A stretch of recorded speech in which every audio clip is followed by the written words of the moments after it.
Доброго дня, шановні друзі. Good afternoon, dear colleagues.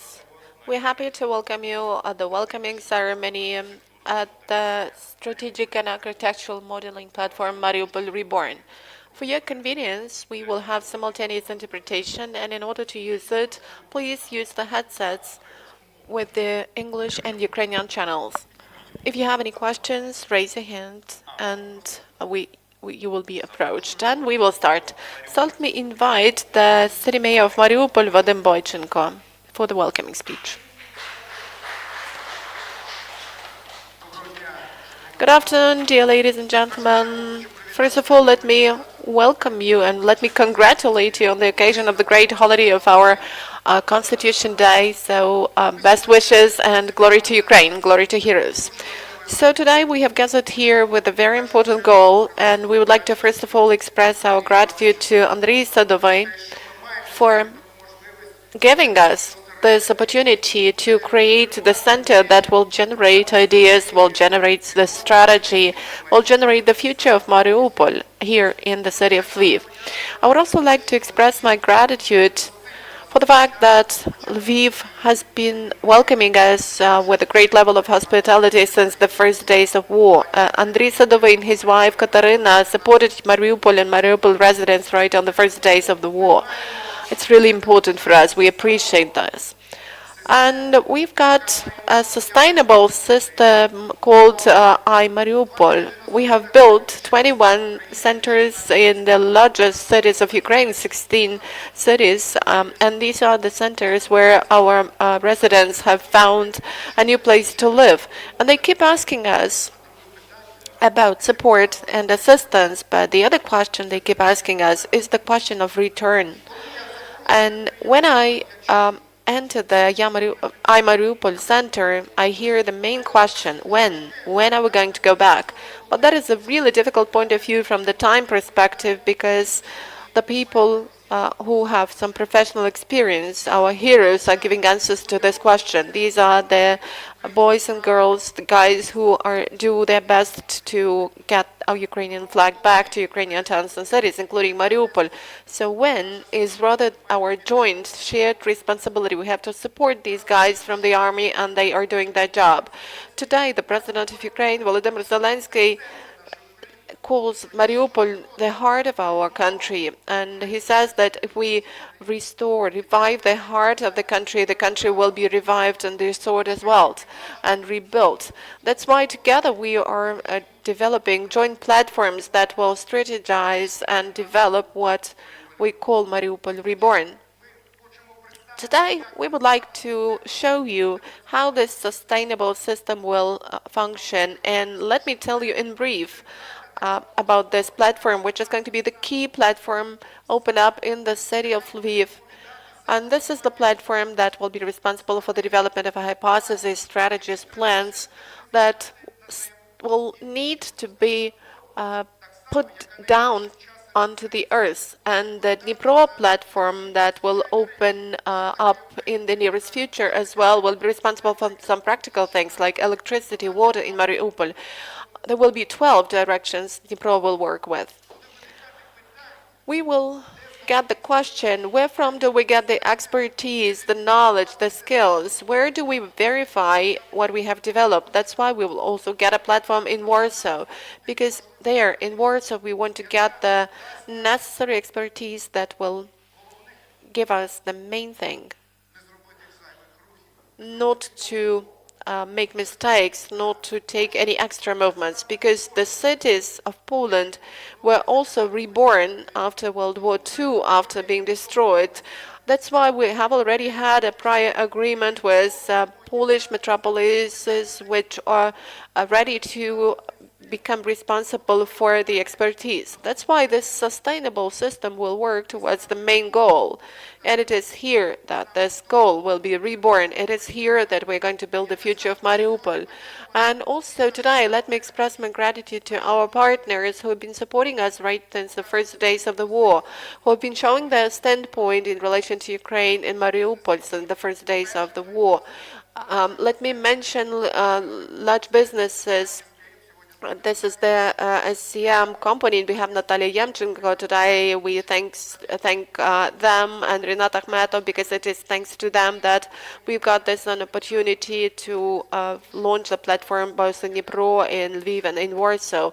Thanks a lot, because that is the sustainable system that will create the future of Mariupol. So thanks a lot to all of you for your hearts that are open for Mariupol residents. We know that many people, and I can see Fulko today, this is the person who really invests all his heart into the development of the vision that is going to be born here. And already on the 30th of June, which is in one day, we will be developing 4 architectural concepts, and I can see Victoria Titova here. She will be involved in the process. These are the architects who know Mariupol, understand Mariupol, like Serhiy, for example, the people who used to work with Mariupol, and they will create the future of Mariupol here. Thanks to everyone, and glory to Ukraine, glory to heroes. Thank you for them. And a special role in the development of Mariupol and in evacuation Mariupol residents has been played by Lviv. So let me give the floor to the city mayor of Lviv, Andriy Sadovay. Dear city mayor, dear acting mayor of Kropivnitsky, dear colleagues, glory to Ukraine. Well, of course, each of us, in particular on the day of our constitution, thinks about his dream, which is our victory, which consists of 2 parts. The first part is the occupation of all our lands, and the other part is to rebuild our country. And the period for rebuilding will not last long. It will be a very condensed period. So that's why we need to start thinking already now, and we need to understand already now what our cities, towns, communities will look like. And this process of thinking is of critical importance.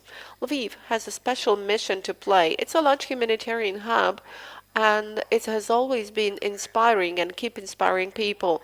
That's why I'm deeply convinced that today's Mariupol Reborn office here in Lviv will play a specific role to create the future for Mariupol and to create the future for our country, because Mariupol is Ukraine.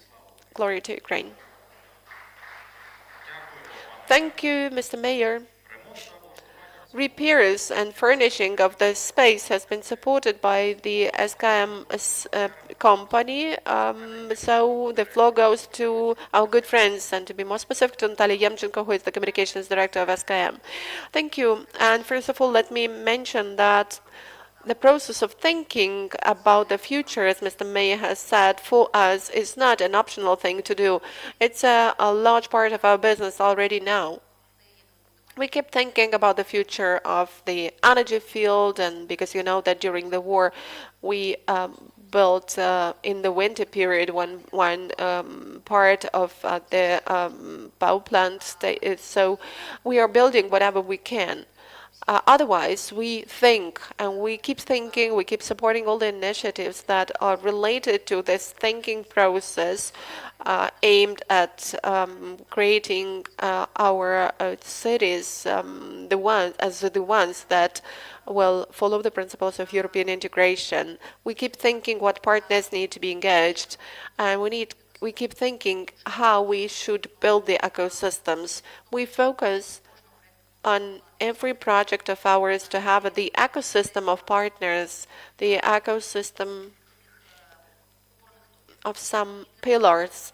And for Mariupol Reborn, it's highly relevant and important as for now, I think, to create open code expertise centers. That's why a year ago, right at the beginning, we supported the very idea, and now in 2023, we have allocated $1.5 million to specific projects, which are 9. One of them is our today's project, the creation of the Office of Strategic and Architectural Modeling. This is the place where we will focus on new urban solutions. we will think how our schools have to be rebuilt, because in Mariupol there used to be many Soviet-style schools, what the logic of the city should be if it was the city built back in the period of the Soviet Union, but now it's already a European-like cities. And the other one is creation of the same platform in Dnipro, which is a different center of examination of expertise, but it's all about getting electricity, water back, about demining, and the other project, the other team, but the same goal. And this office is necessary in order to get ordinary life back right after the occupation. Because if we cannot bring the people who will do reconstruction and rebuilding, we will never be able to launch the city. Also, the Mariupol Reborn Academy, which will deal with the Marshall plans for the city and for the rebuilding process. It's really important to train and teach our people from other cities, and to create a certain teaching content. We don't want Mariupol Reborn to be just a project about Mariupol and for Mariupol. We want our achievements to become available to all those who are on the same track. Next slide, please. Thank you. And this is also creation and development of the unified concept of spatial development. Thanks to USAID, we've got 4 concepts, and well, I didn't know at first while 4 teams should have the same task, but in the process, I understood that this is a very good idea because 60-70% coincide, but 30% are unique in every concept. So we will have a discussion between those teams of architects, and each of the teams before occupation used to work with Mariupol. So I think that something really unique will be born as the result of that process. And we will make this plan public, and it will act as a roadmap, but first of all, it will serve as the visualization of the architectural vision of Mariupol. This is not the master plan yet, because the master plan can be generated only after the full-fledged deoccupation. Then development of the economic development strategy. Of course, there is no strategy of the city development if we don't understand where money comes from. And before the war, there was metallurgy in place in Mariupol. It will still be there after the war, but what else will be there and what this metallurgy will look like? So we want to do this together with our international partners because we also want further replication. Then development and publication of a case study on the roadmap dealing with the development of the Marshall Plan for Ukrainian cities. That will be reborn after the war. So together, as I hope, with great Ukrainian and foreign academies, we will kind of publish this in the playbook format as some manuals, the way it happened with the Marshall Plan after World War II. Next slide. This is development and publication of the core architectural concept of Mariupol.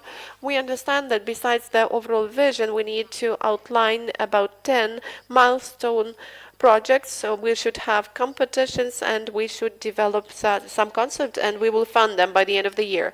Another one is creation and preparation of the publication of the Chronicles of Defense, of Mariupol Defense. And we understand that in order to launch rebuilding of Mariupol, we need to start going through the reconsideration of the tragedy and the deed we experienced. Of course, that is not the final version yet. It will be born much later. But anyway, this is the chronicles of what was happening over 86 days of defense of Mariupol, and we will also fund this work.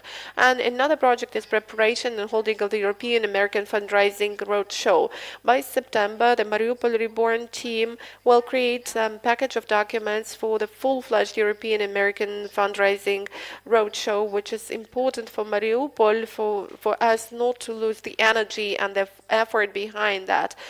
All strategic partners who have said their yes to engagement in this project need to be kept. And this is roadshow not just for one city. This is the story of rebuilding of Ukraine after the victory that we are launching now. This is the history of the energy of reconstruction, promotion of the Build Back Better principle, search of good partners abroad, and I'm really sure that the experience of Mariupol will come in handy for other Ukrainian towns and cities. And our great task is not just to build this office, but to help the team to be to have institutional capacity. I haven't put this task on the slide, but we understand that this is also one of our tasks. Let me express my gratitude to Lviv, to the mayor of Lviv, and to the whole team that has been supporting us, Mariupol, since the first days of the war, and has been involved in all the peace initiatives and reconstruction initiatives. Let me also express my gratitude to Mr. Boychenko, and of course for us, the reconstruction and recovery of Ukraine will come as the largest European investment project since the times of World War II.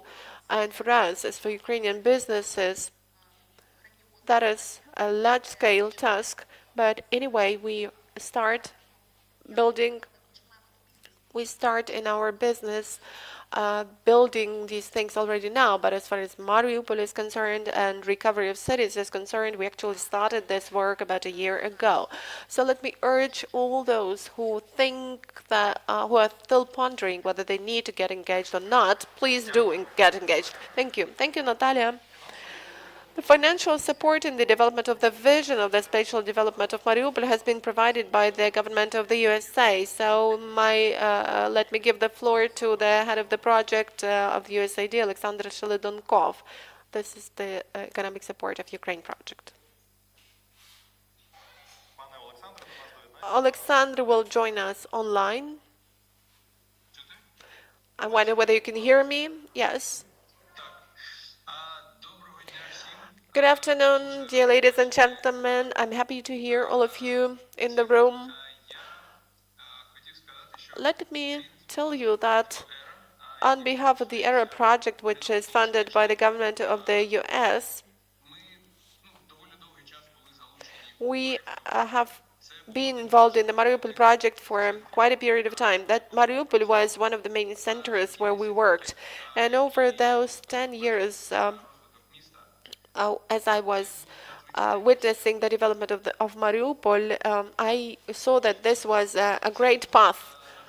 That was a great path the city covered, and the way it developed, the way, in spite of the threats coming from the neighbors, anyway, the city was developing. It was becoming a cultural center, and that was the heart of the Donetsk region. And the things that happened to our city, well, that was of course a tragedy. I think that we will still have to think over what has happened, to reconsider what people have experienced.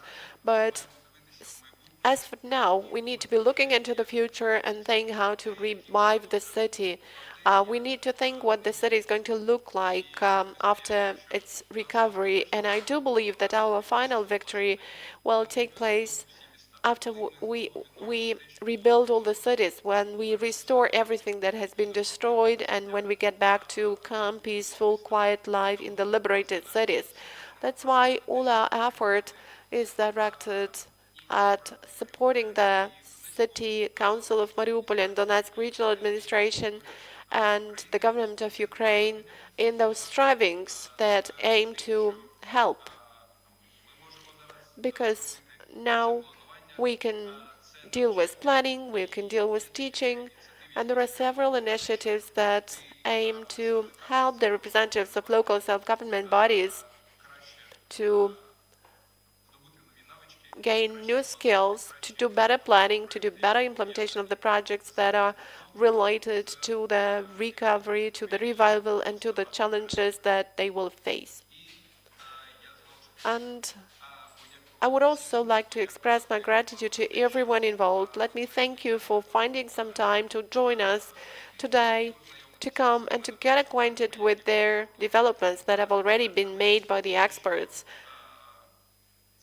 And I do believe that this will become a lot of things out of these concepts will become the basis for the recovery, and that will all contribute to the improvement of the life of people in the rebuilt Mariupol. Thank you. Thank you, Alexander. We were happy to hear from you. So more on the work of the platform will be told by its head, Deputy Mayor of Mariupol, Serhiy Orlov. Good afternoon, colleagues. I'm happy to welcome all the highly distinguished guests here, and let me tell you about the platform and about the tasks that we have got for this platform for the nearest future. So what we can see with you, this result is the result of the work of a team of professionals who are like-minded people, and I think that this is the first step in the implementation of our memorandums of support and understanding that we signed. That looks as a normal, ordinary project. The tasks were very simple: to find the premises, to develop the project, to find the funding, and to implement the project.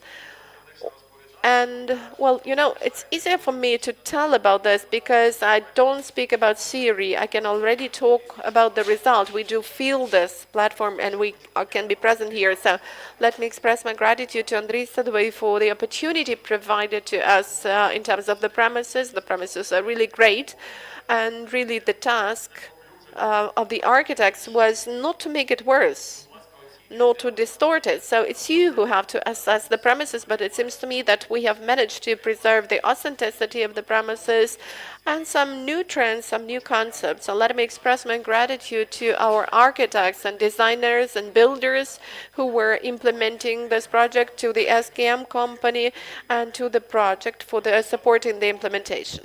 So as far as the platform is concerned, so first of all, let me mention that when we only started thinking about Mariupol Reborn and about everything we do, we uh, thought that it's going to be an anchor place for the birth of the strategy and the concept, um, as well as urban vision. But even now, we can see that the designation of the premises is going to be a little bit wider because we will think of some cultural events or discussions on cultural historical events. We could make this platform the platform for concentrating the ideas of our residents, participatory democracy ideas. So everything that we planned will find kind of resonance in this center. Please, next slide. From the point of view of the concept, it was developed on the basis of three areas. So the first is the area where we are staying with you, and that is, you can see 1, 2, 3 numbers, the conference room, information workshops, and well, this is rather a front office. This is the place for presentations, for negotiations, for communication. This is a place where we're going to share our experience, and it's going to be more of a public space. We will host some expert events and some solemn events, some ceremonies like we have now. The other part is the left part from the entrance, which is more like a back office for experts to work, and these will be the experts in the directions mentioned: urban planners, city planners, transport experts, economic development experts. So all the directions available will be covered by them, and there are comfortable workplaces with good lighting there, and they will enable people to think, to strategize, and to develop their ideas further on to reach the level of their implementation. And we have a nice kind of Italian yard. Well, there are a lot of ideas on what we need to do with it. We may have probably a separate strategic session on how to use this yard in the inside, but we think that one of the first result will be some models, some installations, and some bright magnetic projects, or even a model of the part of the city, and it could be implemented physically here. And by the way, in Lviv we have seen cases like that in the Porokhoba or in other places. So I think that after we have them, we could install them in this place, and there you could actually see our practical implementation of the Reborn platform there in this yard inside the premises. So that's what the platform will look like. It has been implemented fully in accordance with the design, so please enjoy it, and I'm sure that all the intentions will come true. Thank you. Thank you, Serhi. Thank you, dear colleagues. So now we will make a short technical break, a 15-minute break, and after that we will get back to the discussion of the vision of the spatial development of Mariupol, and the concept will be presented by 4 teams of urban planners. And now let's have coffee break.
outdoors, to the outside, just invite them to the room. Once again, congratulations on the occasion of the Day of the Constitution. I think it's not a coincidence that here we have a solemn day, a solemn ceremony, and we have another solemn ceremony dedicated to the opening of our platform, where we all know and we all feel that we're doing this in very difficult conditions. I'm Diana Prochenko. I'm the lecturer of the Ukrainian Kyiv-Mohyla Academy, and I'm a lawyer, but here I'm a facilitator, and it's a great pleasure for me to be staying with you here today among professionals at the professional discussion. I'm not an expert in architecture, in urban planning, but I guess that my role will be somewhat more difficult because I know that your task is to create something that will be nice, aesthetic, convenient, but at the same time safe and secure. But now we are facing additional challenges, extra challenges, because we are at war. And the events that have taken place with Mariupol community, with the city of Mariupol, show us that we need to be looking for answers to additional challenges. Why do I mention this, and why am I generally here with you today? I'm the head of the team of facilitators of dialogues that work with residents of Mariupol, and they have been invited to perform their important function, to share their visions, to share their pain, but at the same time to join in the joint hope that Mariupol will be reborn. And during the rebirth process, the needs of Mariupol residents will be taken into account. And we will think it over how to make the city convenient, technology-oriented, but at the same time people-oriented, for it to make the home Mariupol residents want to go back to, that they recognize and that they find their strengths. So today we're not just going to listen to the presentations developed by 4 teams, but we have a very important direction of looking at all the things considered today. How we can work with historical memory through architecture. And you know, when the meetings with Mariupol residents were taking place in our cities, we discussed with them in the dialogue format how Mariupol should be reborn, what it should be like, what we need to take into account. And we started with several basic questions. Whether it's time. I understand that today I'm a kind of a bridge from the professional community to non-professional to lay community. And Mariupol residents claim that it's really high time that we started doing this, and they claim that they are ready to talk about this, and that's what they need. But also we talked to them what is important for them to be ready to go back for a functionally nice city not to be empty. They need to have critical infrastructure in place, they need jobs, but also we asked them the following question: what could be a barrier for you on your way back to your city? And people have mentioned that, well, how can we go back if such things happen there? Our pain is great and our memory of those things, of those events is also there. It's difficult to return. So today you will deliver your presentations. I know that you use the inclusive approach. You also try to communicate with Mariupol residents. So it's important that through your vision, in your presentations, we also see how it is possible to work with this historical memory through form. I'm a kind of an alien observer here, but in a way I am involved in this process. And I've communicated with a lot of people who used to be Mariupol residents, so let me mention what things they care the most. They realize that the history of Mariupol is much older than it was told in the Soviet times, than it was imposed by the empire. The history of Mariupol is much older, and it's important to give the sense how do we do this via architectural solutions? How do we restore this historical memory and old history? The other direction is the events that took place at the beginning of the full-scale invasion and that keep taking place now. What do we do with them? Because these are painful things, painful events. And another aspect is the dialogue component. As the facilitator of dialogues, I can tell you that when we raise difficult topics, people are not always ready to start discussing these topics right away. So sometimes when it's still too early, when still there is a lot of pain, when there is controversy, art may help. You know that there is the notion of art formats of dialogue, when via some art forms, via installations, we urge people to start thinking about complicated things, about difficult questions in order to find the answers and in order to be ready to discuss the things with each other. So when I introduce our teams today for delivering presentations, I would also ask you to pay attention to how you coped with this moment, how we work with historical memories through architecture. And you know, when we had meetings with Mariupol residents, we shared the lessons learned to you. So in case you remember my question, please, in your presentation, tell that we have changed this. We have added this after we heard what people in those 7 cities developed. And let me mention that this process will go on. There will be other meetings in other cities. These are parallel processes because we are pressed for time. We need to use time very effectively.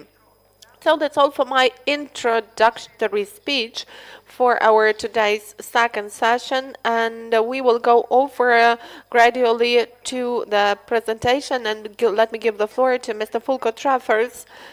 And I've also been provided some information as to what is so much important about for Fulko in Mariupol. And I remember your phrase that you fell in love in Mariupol in 2015 when you worked on some matters. This is a story which is so close to me. I also fell in love with Mariupol in 2015 when I started working with it. Let me invite you to take the floor. I know that our teams have many slides, but you have only 20 minutes for your presentations. In time, 20 minutes, but I will tell you in 5 minutes that we need to finish. I know, this is how it works. Thank you so much for this invitation, and thank you for this opportunity to talk in English. The slides are in Ukrainian, so I hope I can say similar things that are on the slides today. I'm learning. Usually when I talk about Mariupol, whether it's in the Netherlands or in Ukraine, I take a deep breath.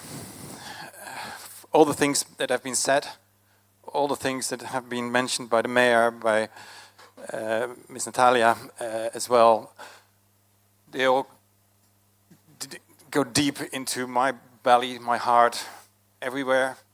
And everything like that happened with the whole team that we worked on every week, every couple of days. 9 people from Roskvit worked on this project together with different backgrounds and different knowledge. Some of them from Mariupol, some of them from Ukraine, some of them from abroad with a connection to Ukraine.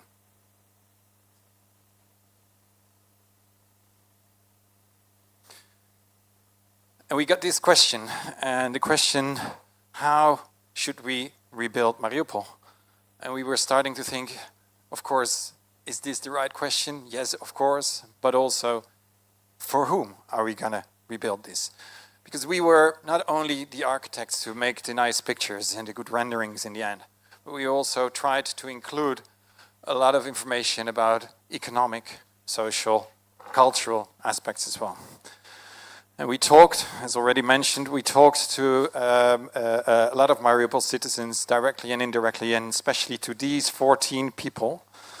And you can see on the screen what kind of information he gave back to us. Why they used to like Mariupol, how they experienced February and March 2023, how they got away, terrible, amazing, difficult stories, and where they are now, how they like the experience of being in other countries, in other cities in Ukraine, and how that reflects to their memory of Mariupol.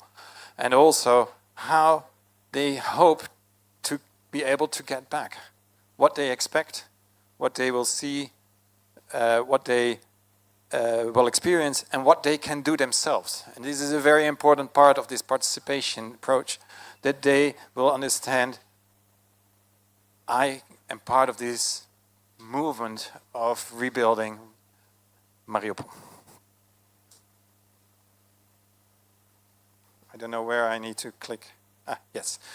And in general, it was 3 things that people said to us, which are the most important, next to all the other things that will be mentioned also in the presentation. It's about safety, it's about home, and it's about jobs. And this is, of course, when the victory is there. And we started discussing so many things we don't know, so many things we don't know about data, about demography, about how many people will there be, how will the exact situation be like. We do know approximately how it is right now, but do we know how it will be when the victory is there, and how will the Russians leave this ship? We don't know, but we made some assumptions to be able to work. And the assumptions were that otherwise it wasn't possible. Of course, the whole of Ukraine will be liberated, and that's also part of the assumption for this project as we did it. It will be a safe place, secured by, for example, NATO.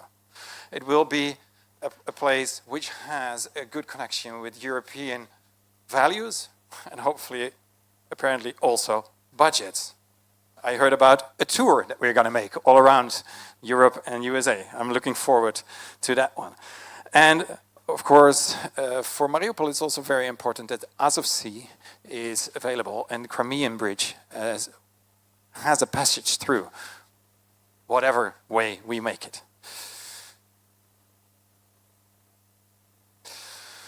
So let's start with this. Let's start with this word home. How can it look like? This is a picture of the damages, which is right now. A general area of the left bank district. And the darker red it is, the more damaged it is. So you can imagine what kind of situation it is right now. People here know. And we've been looking at this area, just an area, just a microrayon neighborhood. And we've been looking at it to see, okay, what is damaged, what is partly damaged, and I don't know, yes, partly damaged and maybe too old to really restore. And everything red or dark red, in our opinion, should be removed, or already is being removed. We don't know, of course, exactly. And that you can see how big this task is for a general situation in a general neighborhood. And still people want to go back to this neighborhood. They want to remember this neighborhood. This is where they came from. We definitely do not think everything should be removed at all. It should be the combination of this old neighborhood and a new neighborhood with some values and some ideas about urban planning, which are introduced from outside. And not only those things that are related to how beautiful it is and how comfortable it is, but also how secure it is and how safe it is. For example, the buildings 9, 12 stories high, they tend to be damaged much bigger than the smaller ones. And you can see in this picture pretty much why. And it's the kind of pictures that I never wanted to make when I started to be an architect or an urban planner. But these are the things that we need to take care of. And this easy thing to be able to go to the bomb shelter underneath your residential apartment, it is something that we have to take care of. Because the Russians will be always this nasty neighborhood, at least for decades. We are not going to build anything that isn't safe for the residents anymore. So we need to take that into account. And we need to understand that this is part of the project, that this is part of the deal. So this is what it was. Here it is. And this is what it could be. And I'm not going to show all details of it, but it a little bit changed the structure of the streets. It included pedestrian and bicycle pathways. It includes also a more clear understanding of what is public areas and what is private areas, which is in the micro-areas very often a forgotten part. And it also includes mixed-use, multifunctional. Where are they? There they are, multifunctional areas. So those mixed-use objects with different colors means different functions, and not these just simple monotone areas of just residentials. So this could be a future neighborhood that resembles the history of the neighborhood, but it also brings in new identities. Because it could look like this, with a view to the sea, with another landscape, with another inner courtyard, with balconies, and you don't even see which building was there already and will be on these pictures. Now they are skipped. And which one will be new. Using the green quality of the surroundings, local plants, local climate, local nature, using these ground floor functions that bring in more life and also bring in more safety during the night. And here you can see an inner courtyard, and the left building is an original building, is an old building, redecorated in a proper way. And then there is also a bomb shelter, newly built, which is not, in normal life, normal situation, can be used as a parking space. So simple things like that could improve the quality of this neighborhood. So this is a general home, we could say, or general neighborhood that people can reflect. Can I have extra time because of this thing not always moving to the... Okay, going back to today. So today, this... here it is. This is what we have. As the more red it is, the more damaged it is. So you see, we all know, I think in this room, we all know it, unfortunately, we see how many areas have been really destroyed or mostly destroyed. And also the Azovstal territory, of course, with the dark red, but actually it's even more red area in that situation as well. So looking at that picture, we started doing research on the density of this city. And this is a picture which 4 different scenarios of when you want to build 250,000 new homes for 250,000 residents. Because that was just a way to explore if 60% of the houses are damaged, and let's just do an exercise. What does it mean to rebuild 60%? Those is 250,000 people. So if you build it in a relatively high density, as some of the neighborhoods in Mariupol have, you get the part as big as the top left here. So that is, you can give homes to 250,000 people just on the territory of Azovstal. This is important to know because it gave us a lot of insight how difficult it will be to make a compact city in Mariupol, out of Mariupol, to make a city which is where everything is really much close to you, where the city center is close to you. So depending on the density and depending on how you approach the amount of data that we have, you can have different sizes, different areas to be rebuilt. But you cannot do it all. We cannot just think, let's build like for 1 million people, because it would be too simple to think like that. Because where do those people come from? Who is willing at this moment, or not at this moment, after victory, who wants to go to Mariupol to live there? First of all, the people from Mariupol who lived there before. Not all of them, many of them might. But then the other ones, some crazy people like me. But who else? How many will it? It will be a growing schedule. And we should take into account that in the beginning, it will be this network of neighborhoods and villages. And the network really has to support each other. Not every village will be the same. Not every neighborhood will be the same. And this is, in a way, the first stage of this first couple of years that we have to be able to, it's not perfect yet, but if we make it as perfect as possible, to look at it, we are a couple of villages together, and we have to deal with it together. And this is also when the people more and more will start building their own ideas about it, how it could be, because then they are there. Now they are in exile, but then they are there. And it's very difficult to talk about the future of your neighborhood when you don't even know your neighborhood yourself. It was difficult for us, but it will be difficult for them as well. And we should be careful. Yes, we should talk a lot with them, much more than we do now. But we also should leave quite a lot of things in the middle. We should not really decide too many things yet, because it will be decided later. And that's possible. And it is possible to do with them on the spot, and you can see it and you can imagine it. Because there will be a day. I agreed with somebody today on somewhere between now and October, because we were planning to meet in October in Mariupol. That was our idea. So there will be a day that the Ukrainian flag will rise. And then there will be a growth, step by step, this day, step by step. And it starts with the approximate between 70 and 100,000 people that appear to be there right now, as far as we know.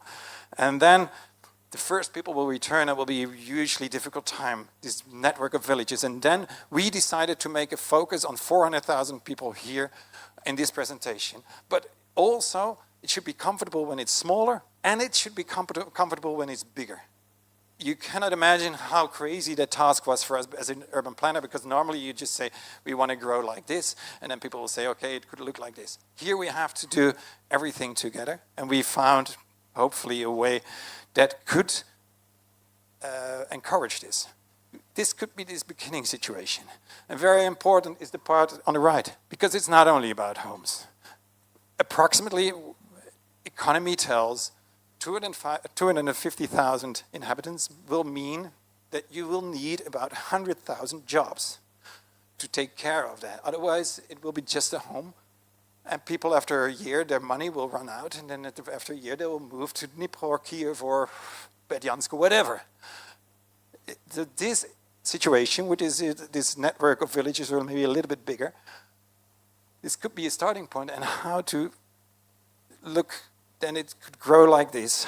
And you can see that the area is between southwest and northeast, Sartana maybe connected to it, very logically, but mainly in the east it's going to be quite difficult. In the left bank district it's going to be quite difficult with 400,000 people to connect it to the city. It was not connected to the city really before. And it could grow. When it grows, then you start having this connection, and then you could make this compact option.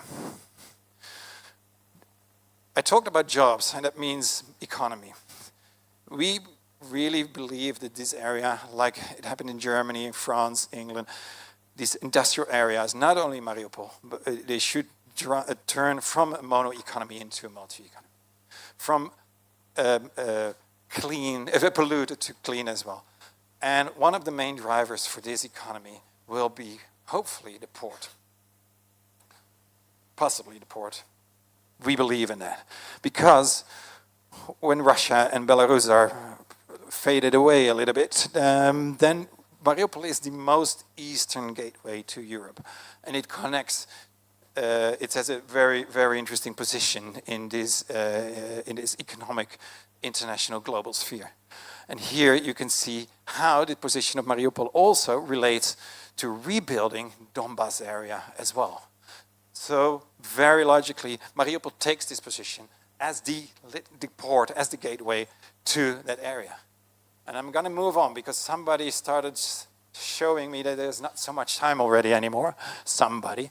And I move on to show you this picture, because this could be the moment to already also solve some of the urban issues that already existed for years that can be done right now. And we all know the real way around the beach and Azovstal territory in the city center itself.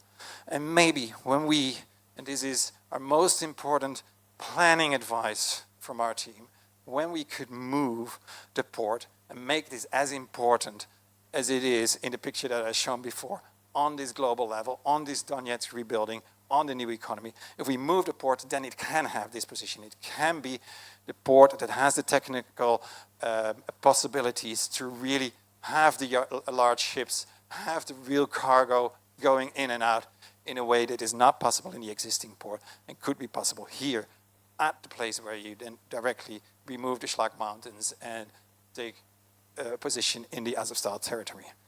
You can move the industrial area more to the Ilicha area in the north, and there is enough space to have the industry outside of the city. And we just didn't put it like a scheme like this, but we started calculating it in years, what should be done step by step. I'm not going to show you all details on that, it can be read.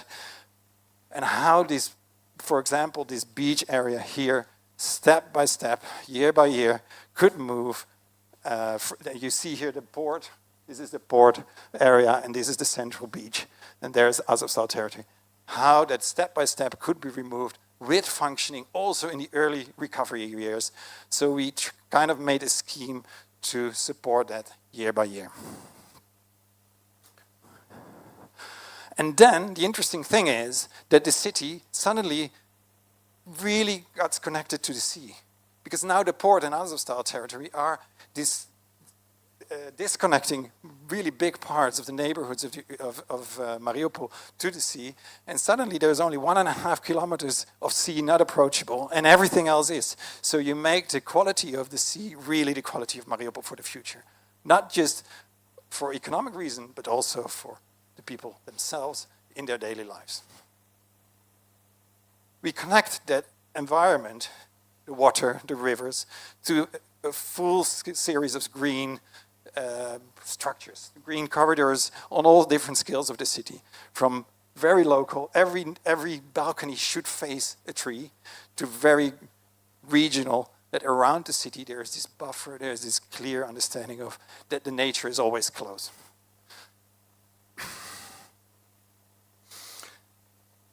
So where do we start? We start here, Azovstal territory. I'm trying to move on, but there's some really nice pictures. Azovstal territory. I told you about the port. I told you about green.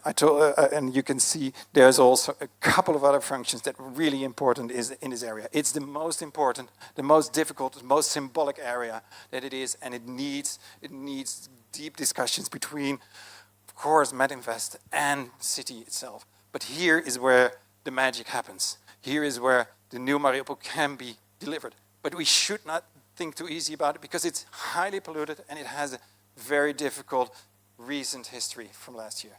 So these functions could be in here, and we even think it should be the place to memorialize everything that happened in, let's say, March 23 and later. This could be an area where the people who died, the soldiers who died, the regular people who died, could have the last place in Earth related to the center of Mariupol, related to the sea as well, as a quiet area. It should be an area which is quiet but reachable, accessible, green and visible. And this area, it connects everything else, and step by step, and it's the transport hub that you see on top of there, which could be the new railway station. So moving the port, but moving the railway station as well, which has been damaged largely, to put that into the central area. And this is going to be called the new center. The new center where the peninsula and the railway station and the center for the mobility hub will be. Not like anything totally new. You should still see what it was. Azovstal is still the symbol, also in its factories. And this could be this huge peninsula, which is like a forgotten area in between Azovstal territory and the old center, where you could place cultural functions. The new center and the old center. Can I? 10 more pictures? It will go fast and fast. 2 minutes more. We have 3 more presentations and limited time. just straight to the window. Okay. The old city center, of course, this is still remains the one. The X should be rebuilt, renovated as good as possible. Pedestrian zones, green areas, and good public infrastructure can be there. And of course, the tragedy that happened around the drama theater should be also remained in people's minds, hearts, and in the place it is. It should be public space, quiet public space, as we all know what happened. Old and new architecture together, new constructions, new typologies in architecture, and some memories as well. And then you can see the line that connects the old center and the new center with the new bridge that crosses this peninsula in between. Two more pictures. Area of Primorsky Part, area of the beaches, area of the new port, different transport and mobility scheme. And this could be, like this, say, the lively scene. So not the memorial part. This is the area which has this normal daily life as far as we can have it still in Mariupol. Here the beach with the new function, and very important, the old building on the beach. And this could be the location of the old port, whereas a total new residential area where families with their kids will let their new lives being born. Reborn Mariupol. So people don't come and stay because there's a historical significance. That's one of the, I think this guy was 18 years old. He was already mature, like he was 50. And he said, people come and stay because it's in the end awesome to live here. Thank you so much. Thank you so much. I would say that I can say from the whole auditory, we feel the pain and the responsibility, which is for all architectures to protect and project very safe place. So thank you for this job very much. We put this into a book, and we want to present the first one to you. Very much.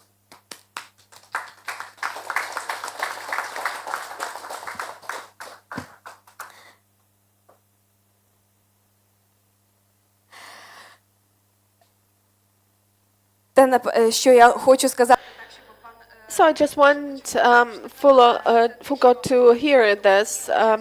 So today our time is pressed, but you will have an opportunity to provide fuller presentations.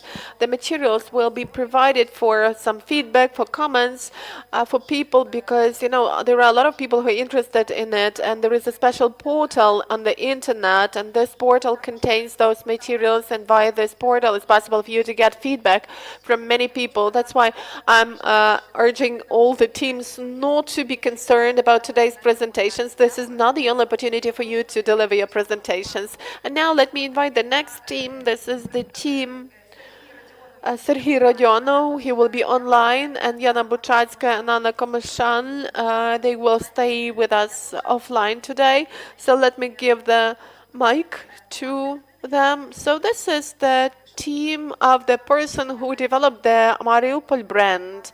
So I wonder if you can tell whether we need to change the Mariupol brand with due account of everything that has happened. So your 20 minutes have started. Thank you. I hope that Serhiy will be able to join us and answer your question concerning the Mariupol brand that he developed in 2016. Do we have a technical opportunity to have Serhiy here? 20 minutes have started. Great. So can you hear me? Good afternoon to everyone. Yes, we can hear you. Please continue. So just show something, because I don't know whether you can hear me. Okay, so you can hear me. Fine. Good. So I'm here staying together with my mom, and we are all from Mariupol, and we are sending our greetings to you. So let me start with the following. For me, Mariupol is my native city. I was born there, I grew up there, and then I left Mariupol to gain some international experience when I was 20 years old. And I was always coming back. I was always implementing different projects. And you have mentioned the Mariupol brand. This is one of the projects I with my team dealt with. It was most important for me to always get back, not to lose connection to Mariupol.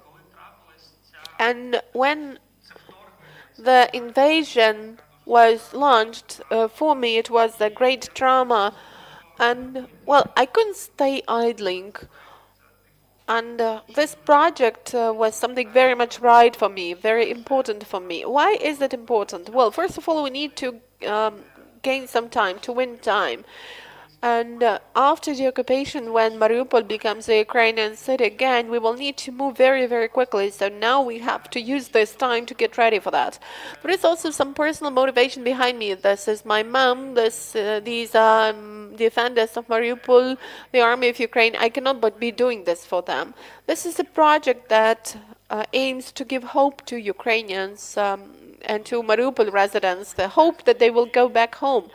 And it all started with a manifesto that I presented in March last year, when there was no connection with my mom, with my friends. And that was a way of drawing attention, of attracting attention, and staging the project of hope. And then my team gathered. It's a team of 5 architects: Yana Buchatska, Anna Kamashan, Pavlo Zabotin, Viktor Kopaykin. So they all were involved in that project, and thank you guys for that. And I also need to tell about our partners. The project was developed on the basis of the initiatives MRIA, or the Dream, the initiatives about the future of Ukraine. And I'm really grateful to the Mariupol Reborn platform and to our USAID partners for making this happen. Thank you, and let me give the floor to Anna. Thank you. So let's share the screen.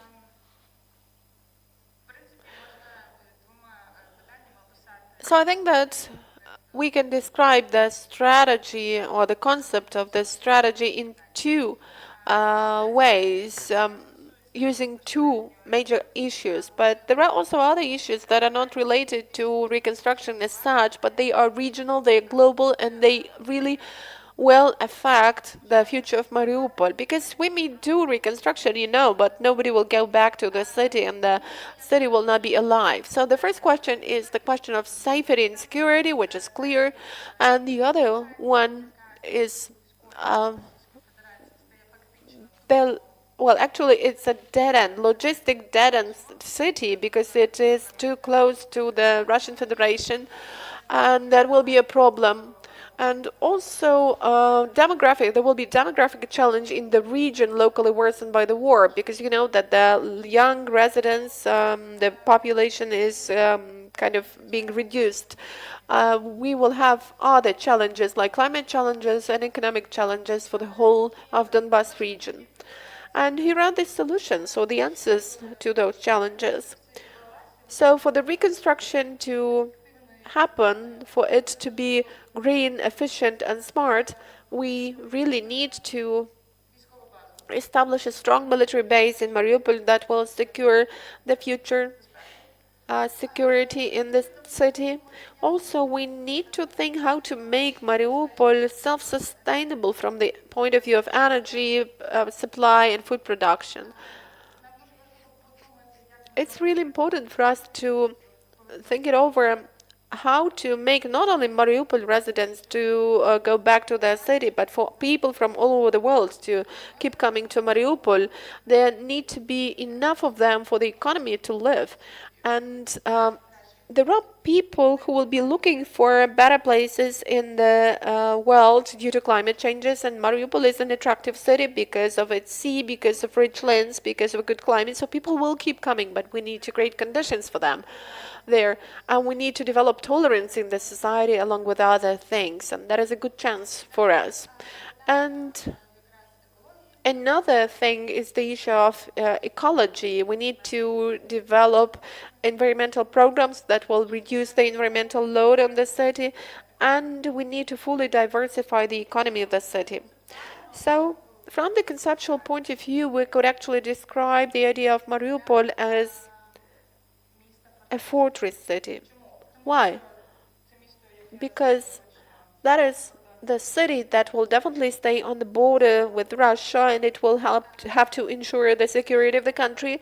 And also we need the state to officially record some freedoms for liberties for the city of Mariupol to develop as freely as possible, and that will enable us to make a free, liberal city, and even we will maybe even overcome some borders that have already been established in Ukraine. And in this way, we agree that Mariupol should be a case study for Ukraine, for the future Ukrainian policies, and it should be a sample to follow in terms of healthcare, education, new industries, and so on and so forth.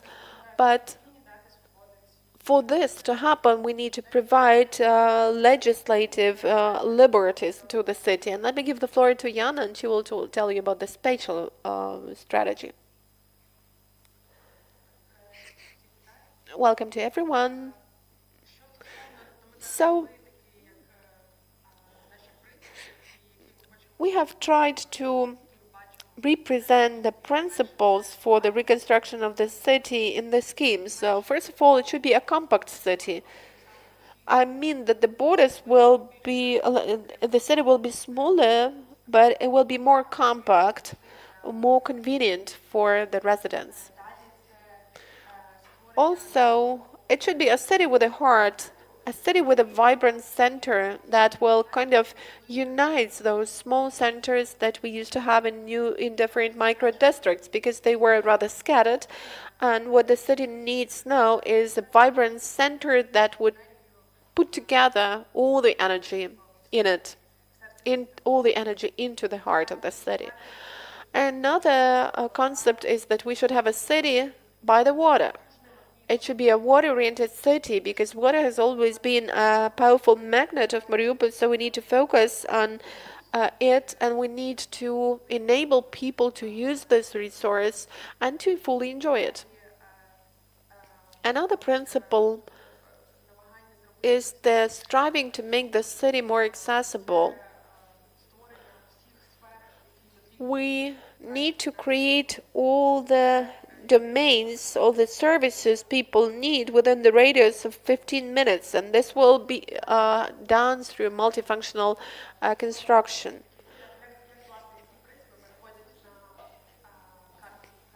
And here you can see how these principles are reflected on the map of the city. So first of all, we should talk about water and about restoration of the water network, which is place, rivers, Kalmius and Kalchik, and the canals that also need to be kind of livened up. Then comes the green network that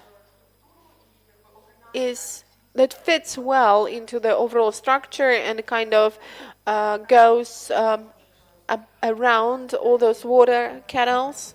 And then we speak about construction of the new railway road and the new roundabout way and the new railway connection that will go to the city center, geographical city center, that will become the heart of the city, and that will become the portal for the city. Then comes the transportation network, which is a very compact and dense one, and it will lead to convenient use of the city from one bank to the other. And this compactness will also be the positive thing. Everything should be more compact, should go around the historical center, the new center, and around the core transportation highways that will become kind of magnets. Well, I will probably not take too much of your time focusing on the map because we are pressed for time. Just let me show you the core points that we see there.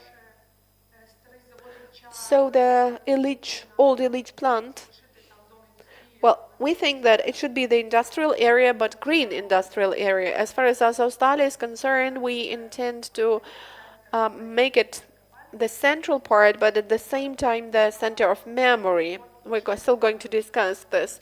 The port will stay where it is. We will add the airport to the city, relocated to the city, and we also have a cultural itinerary, cultural path that we have designed as the route of magnets, and actually it will be possible for pedestrians to just go along this itinerary.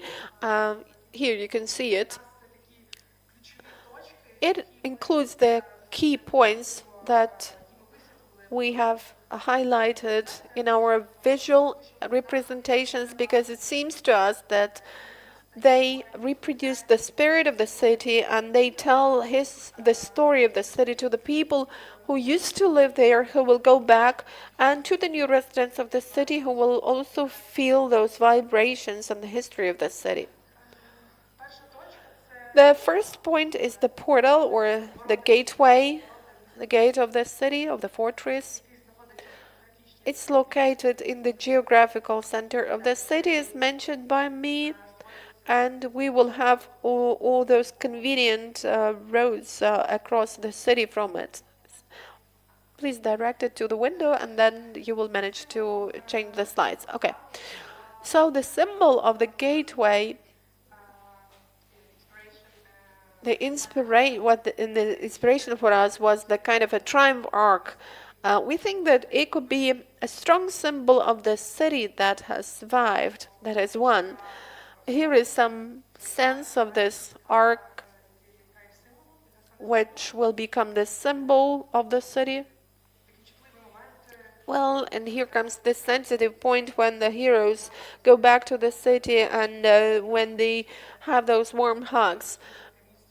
We think that this is an important place to start your familiarization and acquaintance with the city. The railway station will be transferred to this island that will become an active hub. And besides the railway station, we will also have there the river station with the ferries going to different points of the city. And there will be also a free park, a green area for walking, for working itineraries. And of course, here is some connection that will be ensured from the right to the left bank. And here is the most important thing, the heart of the city. The heart of the city, going back to the history that we already mentioned. We think that this is a very important case for us, because the city used to have the history that was erased during the period of the rule of the Russian Empire, so we need to go back to it.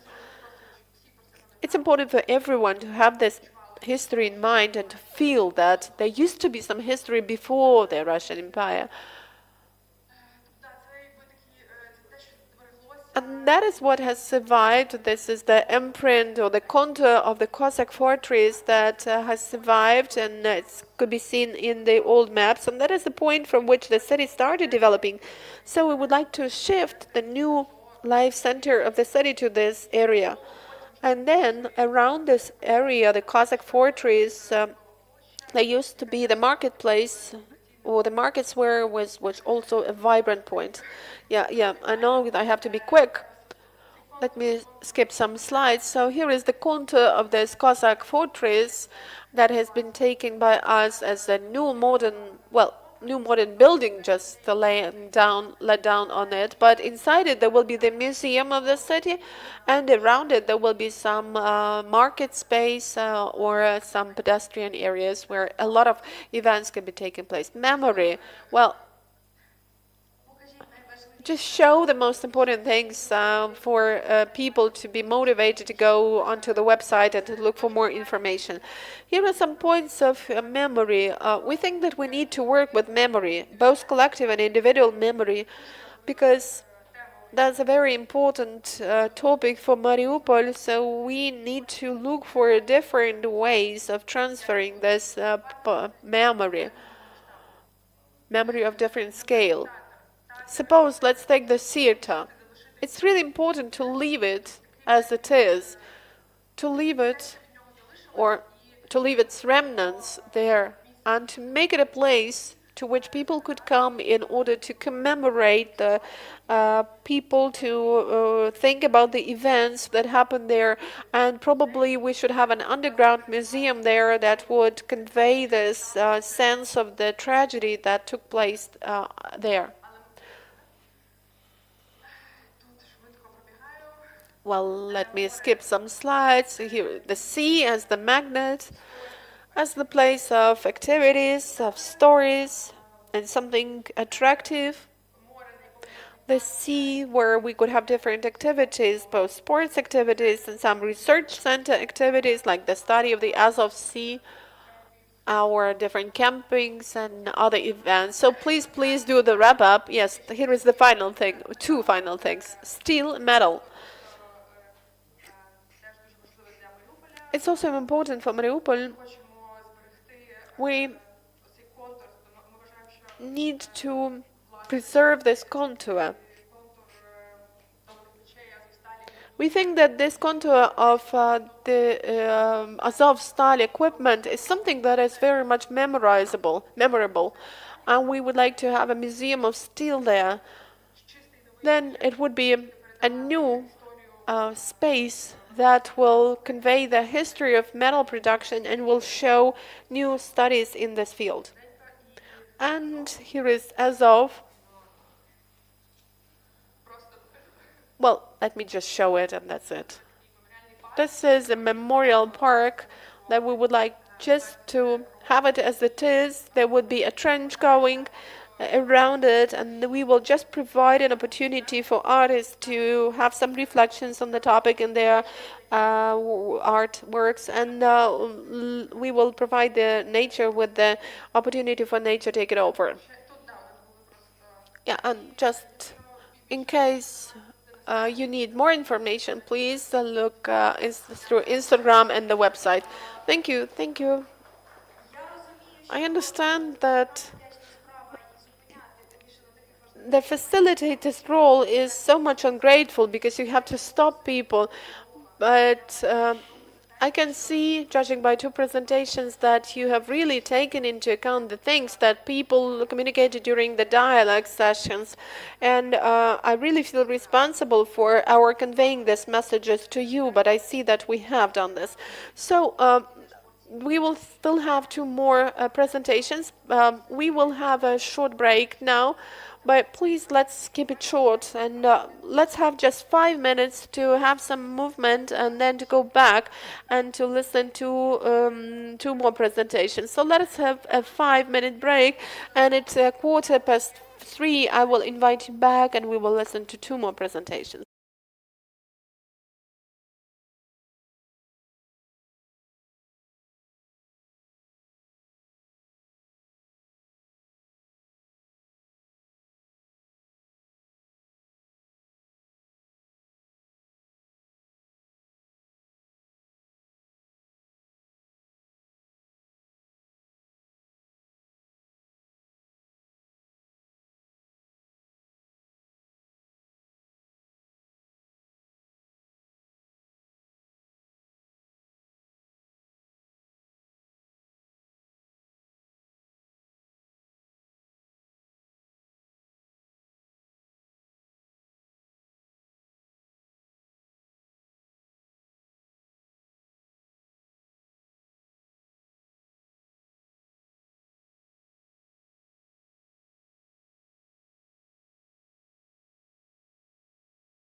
So we're trying to get him. So we will have the presentation delivered by another team, and Viktor Zota was also well known for Mariupol residents because he's from Mariupol. He's the founder of the well-known Zotavanko company, and he has also implemented many projects in Mariupol, and he is joining us in the online format today.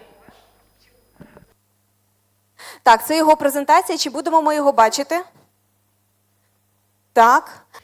So, Victor, are you here? Could you have your say for us to see whether we can really hear from you or not?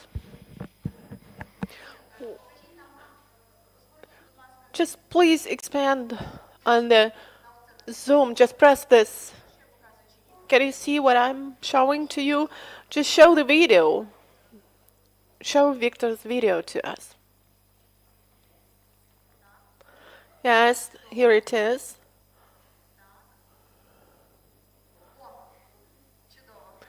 Great.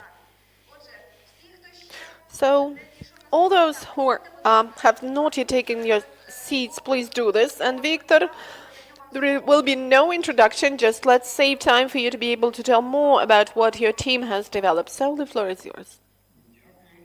Thank you. Welcome to everyone.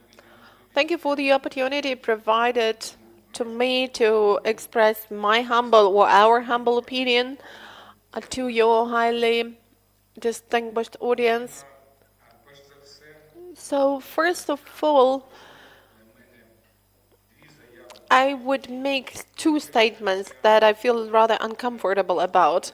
So, the first thing is that it was difficult for me to join in this work for well-known reasons. The city is now under occupation. It is difficult to be optimistic in such times. And to tell the truth, this was the major obstacle. But also, I need to say that, well, let me go over straight to the second thing, which is related to the first one. I have lived in Mariupol for half of my life. And for a certain period of time, I thought that this city is the worst in the world.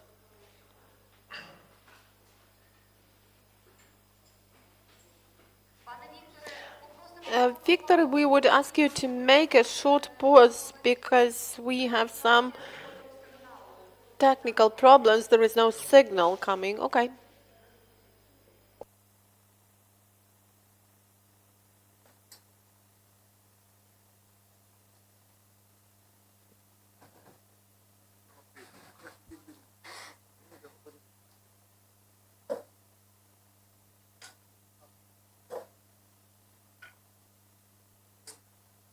Це насправді, да. Пан Віктор турбується про тих.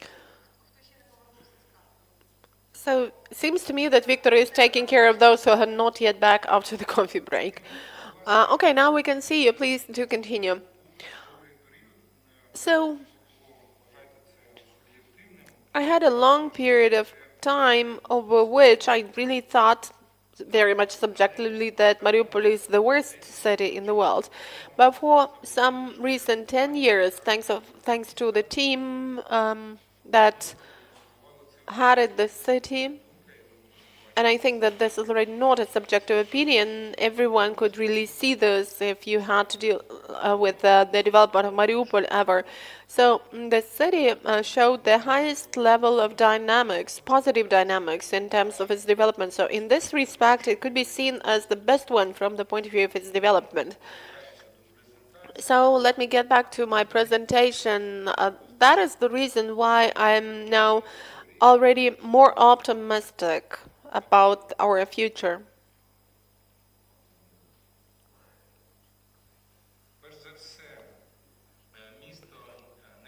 So the greatest value for the city is the sea, as I think.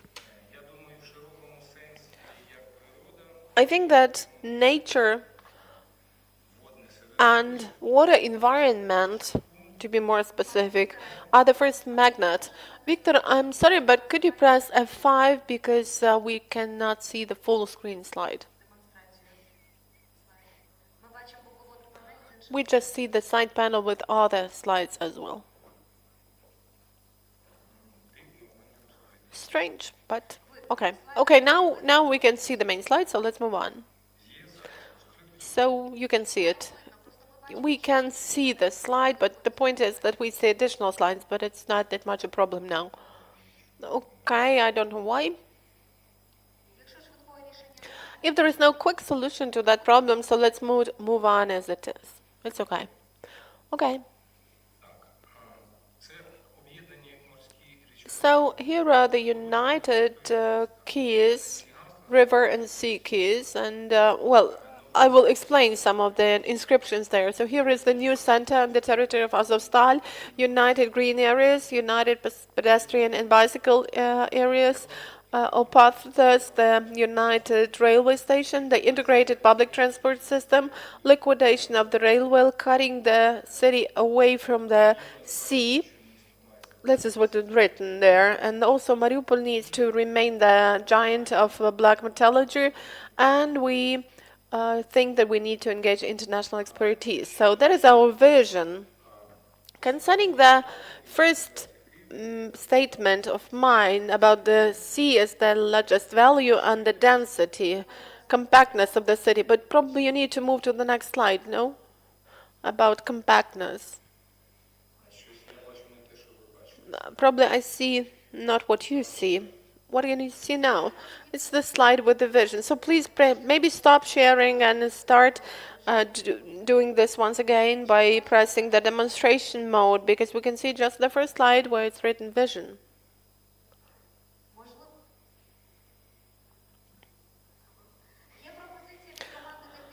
The technical support team can actually start showing your presentation, and you will just say when you need to press the next slide.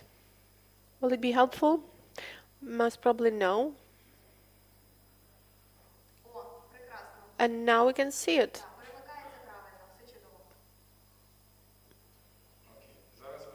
So now you can see the city compactness or the density. Yes.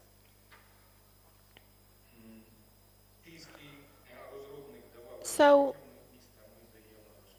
we want to make the city smaller, because we can see a lot of gaps, a lot of places which are kind of cavities or territories in decay, and I think that we need to unite them, to merge them together, and to deal with their development. So it's vice versa to what was suggested by the other team. And now we can develop the central part of the city, the downtown area, which used to be the major problem for the city for many years. You can see that in the geometrical city center, thanks to Mr. Orjonikidze, there appeared a plant there. It was built there. Oh, it was kind of violence over the best, the most beautiful area. And now, in spite of the tragedy, we have got an opportunity to get back to the natural center in Azovstal plant. So we will thus create the dialogue between two centers, the first circle representing the historical center and the other one representing the territory of the Azovstal plant, which could be a new, mega modern, compact and multifunctional center of the city.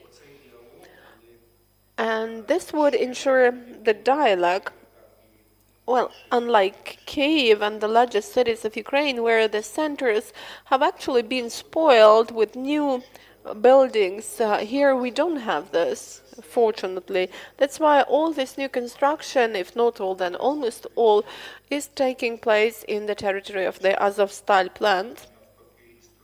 And the historical center at the same time is to be rather conserved and preserved as such. It will remain the tourist center, following the examples of many European cities. To continue with my previous thought, I would like to show you the option of putting as many activities side by side with the water as possible, seawater. So we have to create keys. You can see the Kalchik and Kalmius rivers here, and it is here and between the new and the old center that we have the estuary of those rivers. So we can create a new bridge. Here it is, the yellow one. We can connect those two centers with each other along the sea.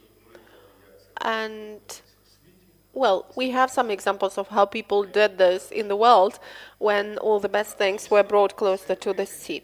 Here is Azovstal with about 10 hectares.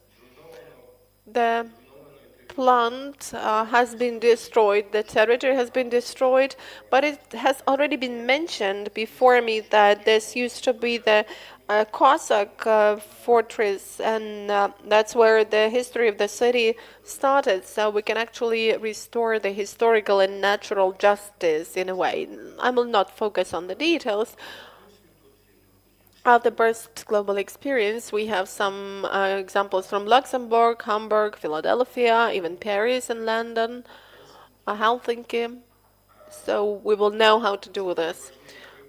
These are very important samples to follow. You know, we are accustomed to the situation when we start developing some territories, it's important to use the best practices, the global experience.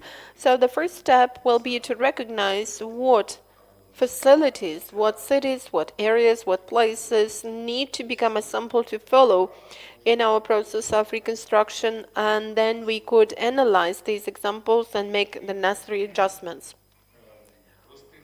There are several simple suggestions concerning decreasing the number of stories. I would generally say that Ukraine somehow, for some reason, doesn't have any procedure, legislative procedure, or maybe has this legislative procedure, but the rules and the laws have a lot of exemptions and they can be interpreted in many different ways. So I think that probably we should have primitive but plain language rules. But if they are written plain language, they will work. So let me get back to the risk of to the repetition of the linear experience of cities of last years. And I think that it can be no more than 9 meters in this sort of area.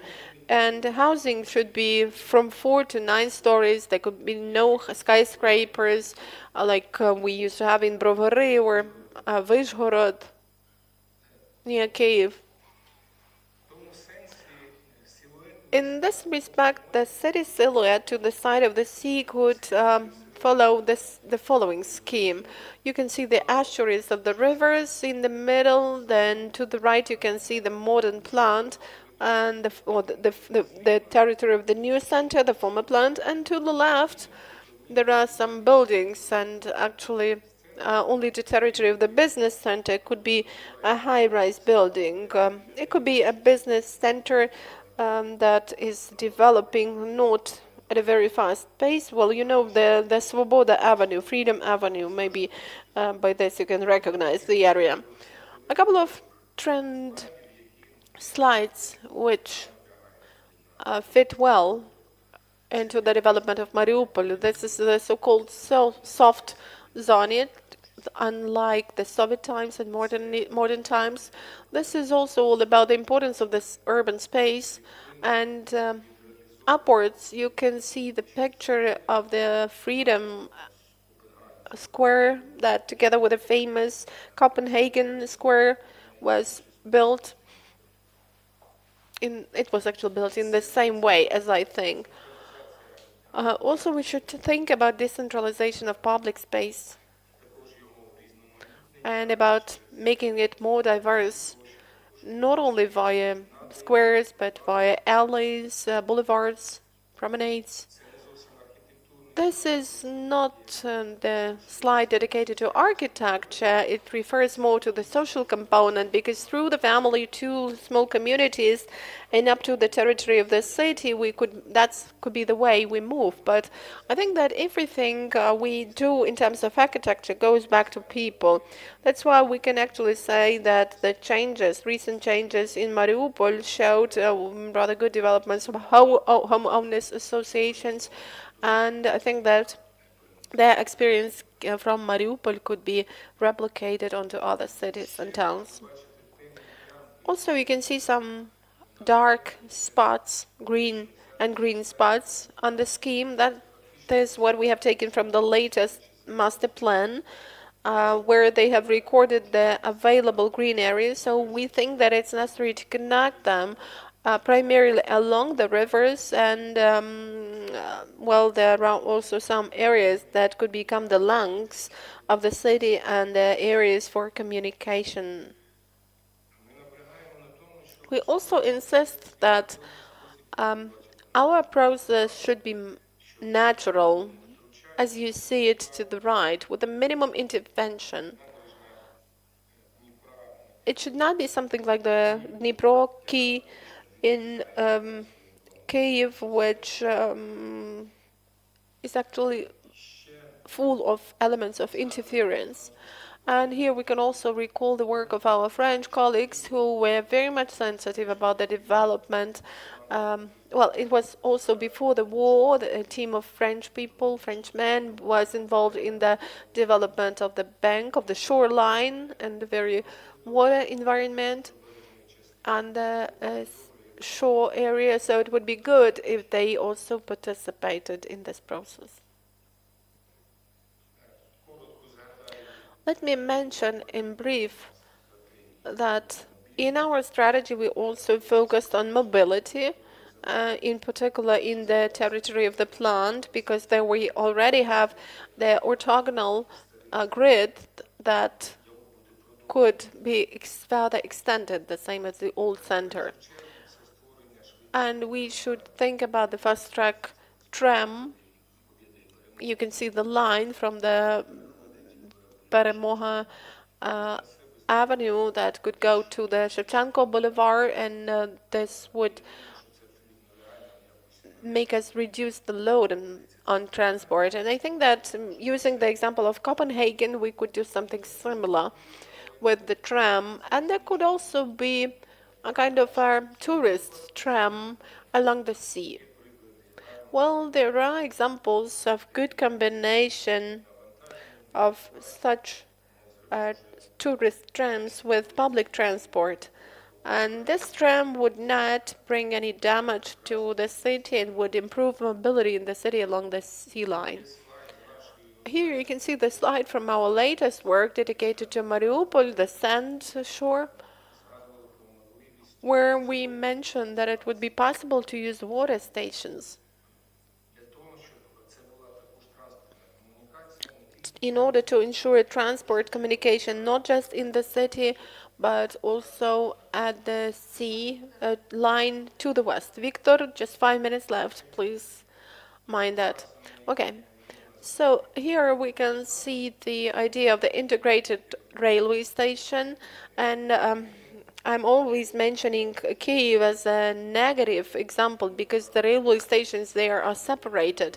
We want to have the integrated things. Everything should be integrated to the extent possible, and even the river station, I don't mean the port, I mean the river station should also be integrated into this hub. Let me also remind you about mobility trends, about bicycles. And here is the scheme that illustrates in pink bright the industrial areas, and you should not forget about the metallurgy past, but you should deal with metal in the most modern way. Also, let me share some information with you on what we have done. You know, when we think what to build and how to build in terms of functionality, we need to find a certain scheme, and we have found this scheme that provides us with the information on the correlation between residential and non-residential functions. So that's what it is. It is residential 75, non-residential 25. So let's do it the same as if we want to have the European lifestyle. And you could actually also study this by the distribution of those functions and do something similar. Schools. Schools become the centers of public life in micro districts, and well, school space is used only by some 20%, otherwise it's empty. So that is a very good opportunity not to build extra things but to be using schools for public life. And also a healthy way of living of mine, of my children. Well, you know, there are a lot of people of different ages who have died from alcohol, from drugs. So this means that we have to develop healthy way of living and to promote it. And let me also draw your attention to such a topic as respect for the elderly people. You know, the level of societal development is kind of determined by, or measured by its attitude to the elderly people, to pensioners, to sick people. So I think that this is one of the core values of societal development. Let's build houses for the elderly people. There used to be one in Mariupol. It was worse than prison. The lowest stories should have this street retail, and because it's the normal situation when the Kormas takes the ground floors. If I was asked what is the most important characteristic of the city, and if I were asked to say it within one sentence, I would say that this is clean water. Clean water is always most important. Well, this slide also reminds us that engagement of the world, should be the basis for further development. There can be no development without engagement of the world experience, of the global best practices.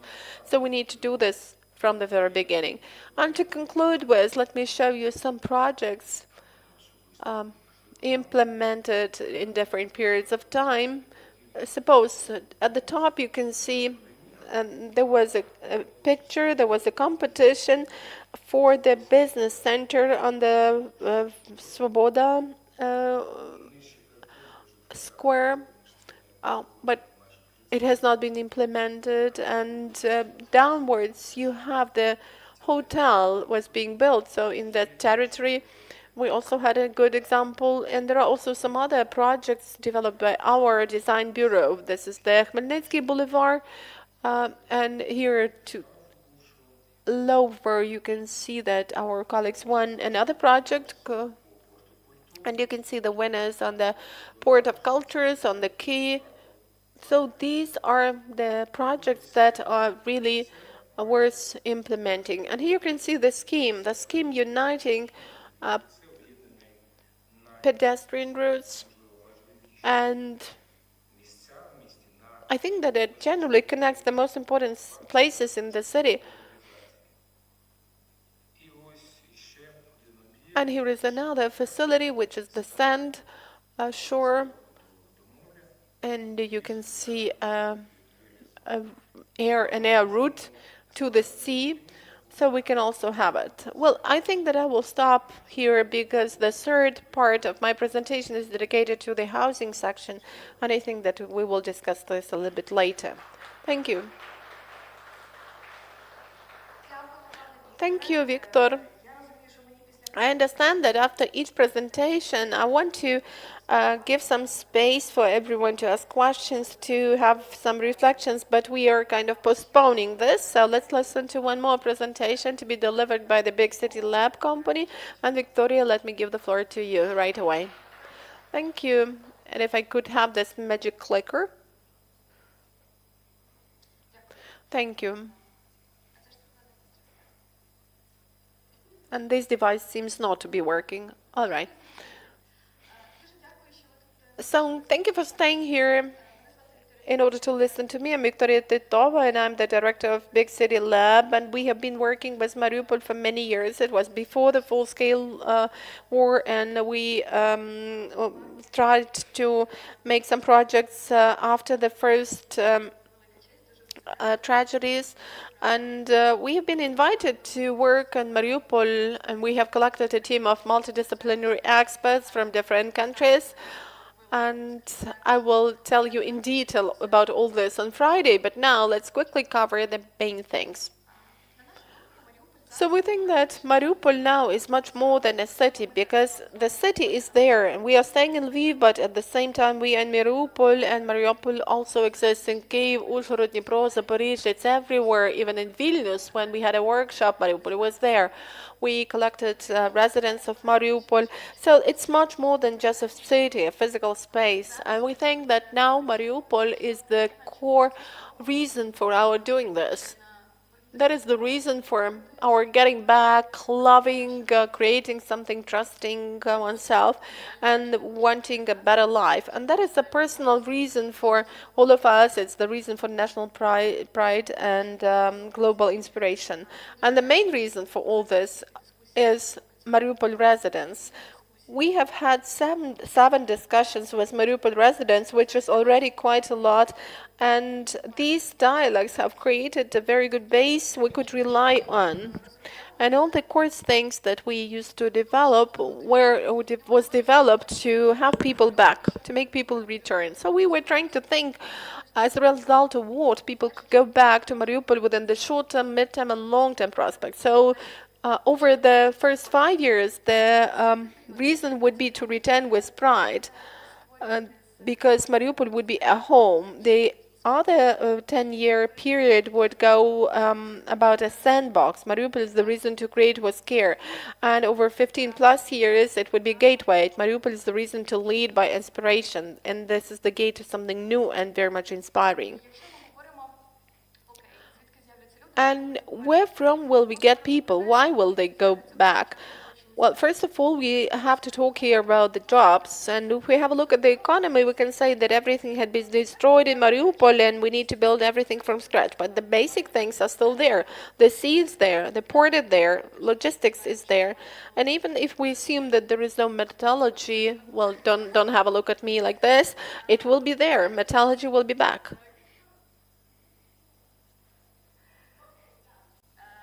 No microphone. Let me finish, and then probably you will have time to react. Anyway, port is still important, metallurgy is still important, but just it's becoming green because Mariupol fits into the industrial east of Ukraine, like Zaporizhia, Kryvyi Rih, maybe Donetsk at some point in time. And the military component is always there because our neighbor is there.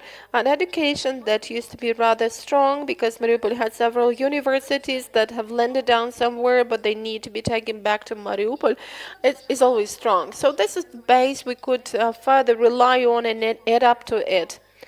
And when we speak about reconstruction, there will be construction jobs. If we talk about construction, there will be SMEs because they grow around this chaotic energy because we need everything and right away.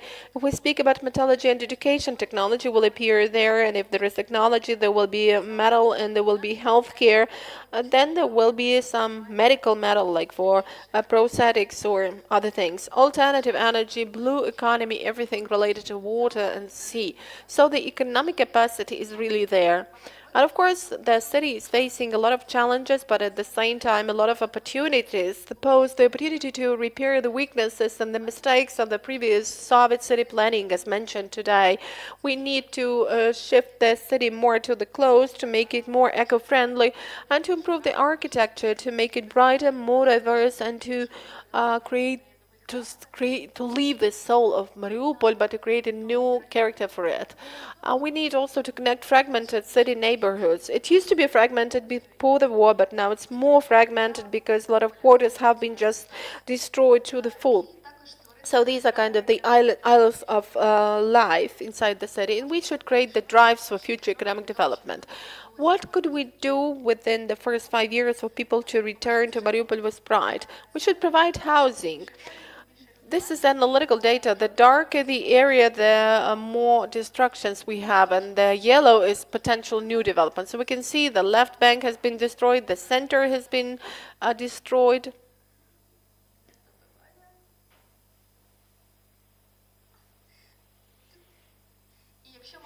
And if we speak about reconstruction, we suggest using a very simple principle.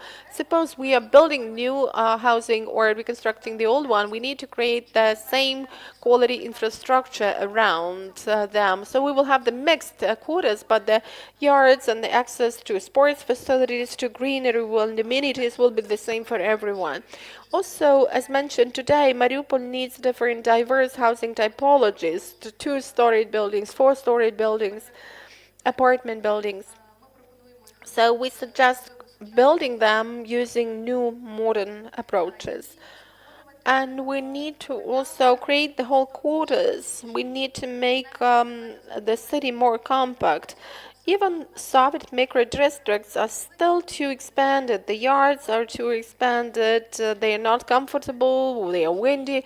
So we could make those micro districts more compact, and the city will only win as the result of that. And we can talk about renovation of the apartment houses that are still there. We should think about the functionality and the redesigning of those houses. So here is one of the streets in Mariupol. Some of the buildings are non-existent, unfortunately. But anyway, this picture helps us think about the quality of the new changes. Suppose we imagine what Mariupol could be like. What would it mean to add a new typology, a new function, modern design and architecture? And here is my favorite topic, communities, strong communities. That was Fulco said. How are we going to combine all those fragmented areas? And how are we going to instill life in those small enclaves in different parts of the city? And our answer is that these could be through schools. And I will again speak on that in detail on Friday. But now let me just say that it will take some time to rebuild everything, parks, libraries, schools, but schools will be number one because it's about return of children. So schools could be the center for all the people living around, and the gym or the sports facilities could be used at the weekend, in the evening time, and there should be a dining room or a canteen or a cafe or a center for distributing food kits if there is a need for that. And there could also be some areas that could be used for retraining or advanced training of adults in the evening time. These could be modern new schools, but we could also arrange school yards as the local parks. And besides schools, universities are also important, because if we're talking about the future, where from are we going to get young people? We will arrange open calls and say that Mariupol is the key city with dynamic life, with a lot of things that attract your attention. But this is one strategy. And the other parallel strategy is that at the same time we could be getting back universities, opening up new military universities, and by opening one university, we will bring several thousand young people into the city who will create the demand for new cafes, new infrastructure, who will instill life into the city. And here is the example of schools. We have seen that 70% of all schools in Mariupol are typical Soviet schools, 5 types. So to reconstruct 70 schools, we need to develop 5 typical redesign projects for them not to be the same, with some variations, of course. But that's what it could look like.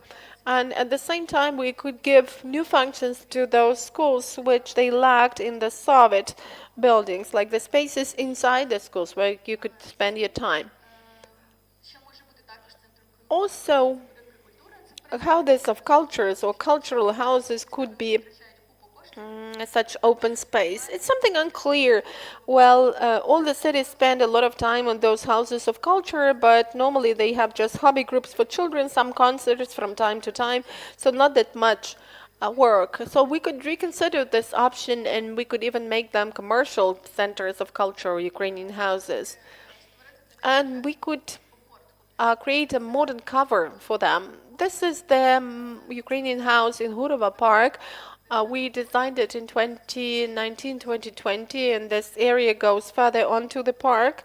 And in that way, we create connection between the park and the House of Culture. It won't change for some reason.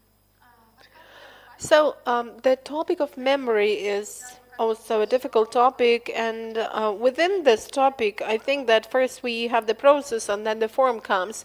And we have discussed this topic of memory with the Mariupol residents during our workshops, and quite often we hear that people are afraid of going back because, well, maybe there is a cemetery there. Somebody may be still there, somebody's corpse or some dead person may be still standing in your yard.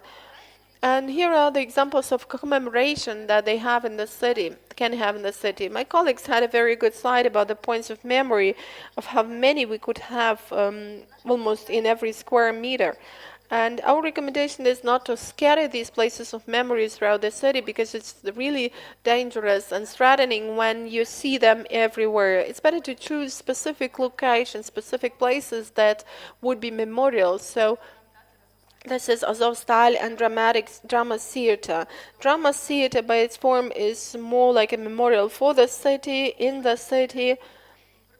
Um, well, here was the Berlin Memorial Holocaust and the 9/11 um, memorial.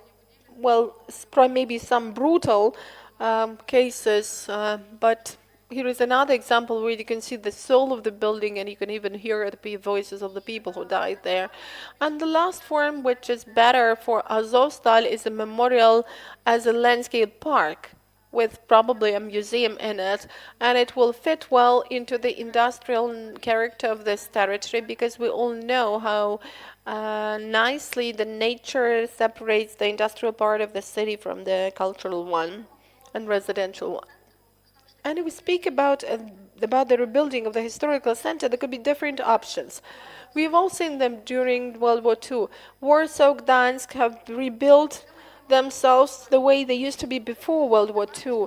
The Netherlands said, no, we will rebuild Rotterdam in a different way. This will be the most modern city in the world.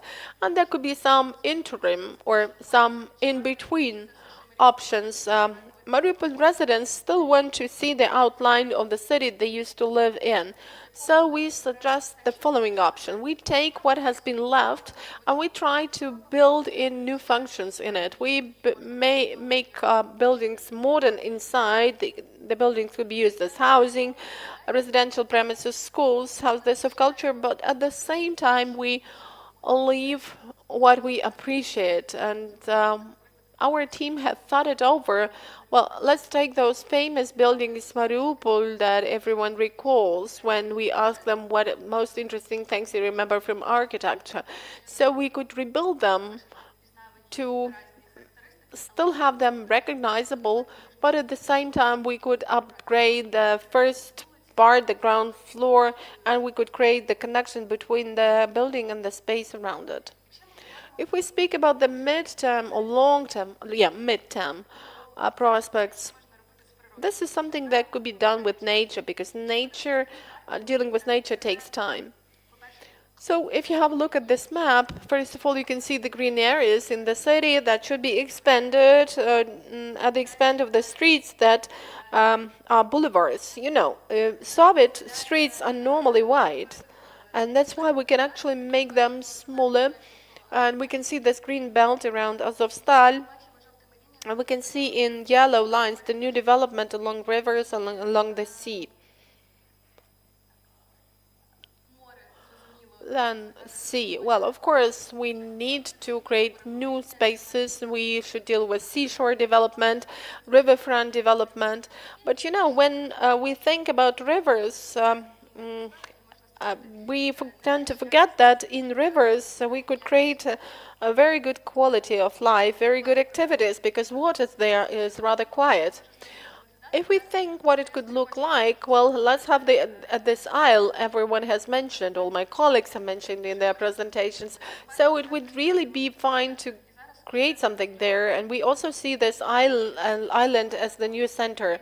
So if we create the new city center there with new access to water, the industrial park will become kind of a decoration for it, reminding that this is the industrial city we all love, but this is the city with a new face.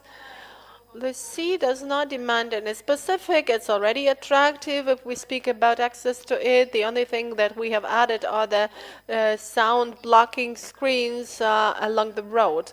And active lifestyle in city parks. Well, that is something that we were supposed to build last year. I hope we will still build it. And also post-industrial parks. That's what I mentioned as the green belt around Azovstal. It could be not just green, but it was a great program of activities, and we've got great references throughout the world how these parks are used for cultural things, land art festivals, music festivals.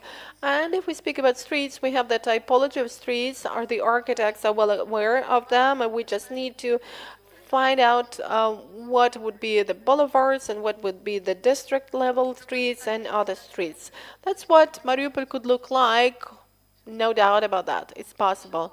And if we speak about long-term solutions, this is more about the economy, because of course it's going to appear right on the first days, but if we speak about the sustainable economy, it will demand years of stabilization for all companies to start the activity there and start developing. And of course we are activating, we have a fixed program. We do not divide the city into some business center areas, residential areas. Everything is everywhere because we are following the rules of a 15-minute city. But at the same time, we have some empty areas which could be filled out with new commercial housing and commercial infrastructure. But if the city will still need to grow from the point of view economic areas, this blue left area is the area that we suggest developing in the more distant future if the industry keeps developing very actively. This could be a free economic area. So we get a logistic hub, a port, a railway station, two key roads going out of the city, and at the crossroads of those streets we have the center and the economic zone.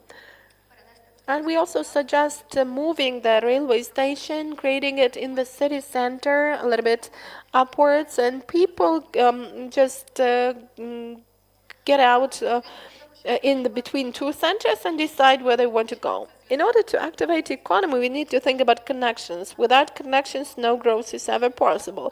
That's why the railway station, airport, reconstruction of the port, the roads going out of the city, these are the things that we need badly to launch this development and growth. References, that's what it could look like. And to wrap up, let me show you the map with the city in 2040. It's a live, full city, fully functioning city. And the time periods that I've mentioned take into account gradual growth of population. And in the slide, you can see pilot projects that we suggest starting with. Thank you. Thank you. Thank you so much. So it's already 4 o'clock. We were trying to be quick because we will still have the basic events today in the evening. But nevertheless, after you have heard all this information, I cannot but ask you, give you some time for asking questions and for giving some feedback. That's why, I don't know, Vadym, you as the mayor of the city, would you like to say some words before we go to the questions? Yes or no? Okay, let's listen to the questions then. I will just ask you to raise hands if you want to ask questions, and please raise your hand, and you could give a question or give a comment, and please mention what is the team to which you're asking a question. And we will also have colleagues who will facilitating our work with the microphones. These are the microphones, and I can actually give these microphones to the speakers, and you will give the microphones to the people asking questions. Am I right? Yeah, great. So let me probably invite the presenters to move forward for us to be quicker with handling the questions. Let me invite you here to the stage, to the front, and we will work with the questions, right? So, Victoria, I will give you the first mic, probably. And some representatives of Jan's team, right? Jana's team, right?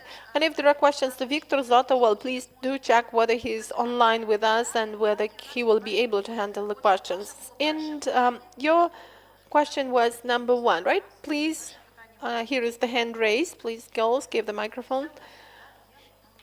We are ready. Do not speak, so I will ask in English. Hubert Tramer from Poland, and I have the question regarding to maybe not addressing directly to the teams, but what was in some teams there were some big changes. For example, in first presentation by Rosquit, removing the industry to the north. So how do you think about the steps to how to connect these big changes with the possibility of acting step by step? And other, for example, in at least 2 projects, they were removing infrastructure as a railway line from the seaside, and also this removing industry? And why do you think so, or not to use the principle of productive city to let industry stay there and connect it with the other functions, and also with the railway by the seaside, maybe not remove it, but just to make it less problematic to do like in Belgium at the seaside there is tramline line, or like in New York by Coney Island there's overground metro line. So this is just a thoughts after this presentation, and maybe you could Дякую. Дякую. Я перепитаю, чи нам треба перекласти, да? Не були всі.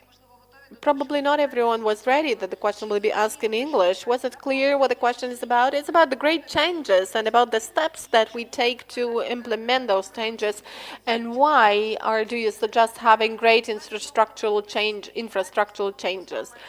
Who is ready to give the answer? And let's have it just 1 minute, up to 1 minute for the answer. Will it be enough, I hope? Yes? Great. So just the answer within 1 minute. Who is ready to answer? Who is ready to answer? Yeah, I tried to say something new because I tried to explain why these changes could happen. I think this is the moment to really think about it. Normally, you don't have this chance, and it is this. I really think the sea is under qualified at this moment for Mariupol, and we have the chance to change that. Never ever again, and we were already discussing this before full-scale invasion. How can you make the railway less influential? How can you make Azovstal territory less influential? So it was already in the minds, but not on this scale. And this is the opportunity that is logical to really go to. If you have to invest a lot of money, do it in a scheme that is much more logical. And then you said, Hubert, why not to look at it from a perspective of an industrial modern city? Well, it still will be, but better organized, better related, and not like negatively influencing each other. And what about the plans, the steps?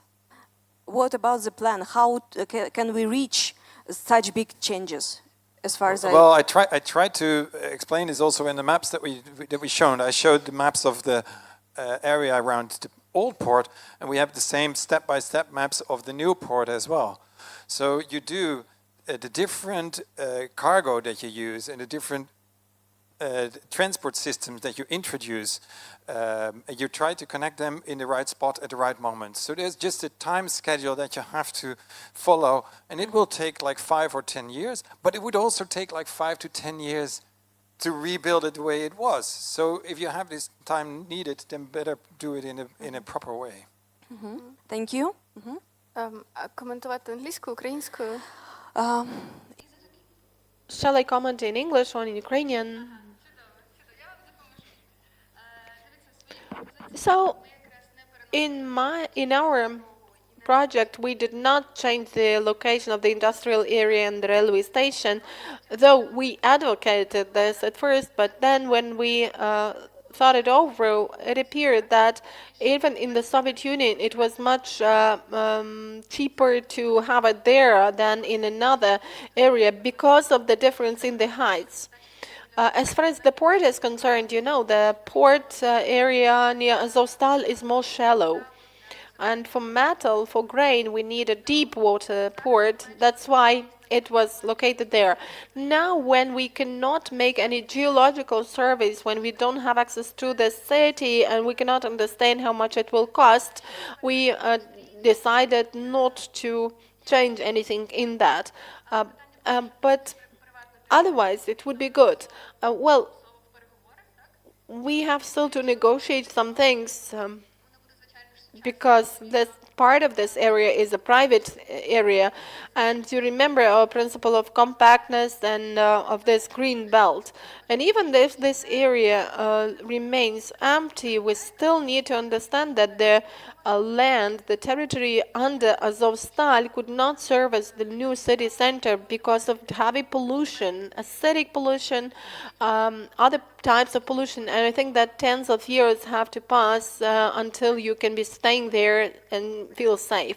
So even within the green belt that we thought over, we were thinking what plants could digest those chemical agents better, quicker, and we should use them, but we should also have the unstealth roads for people to walk not on the earth, on the ground, but on wooden bridges, wooden areas.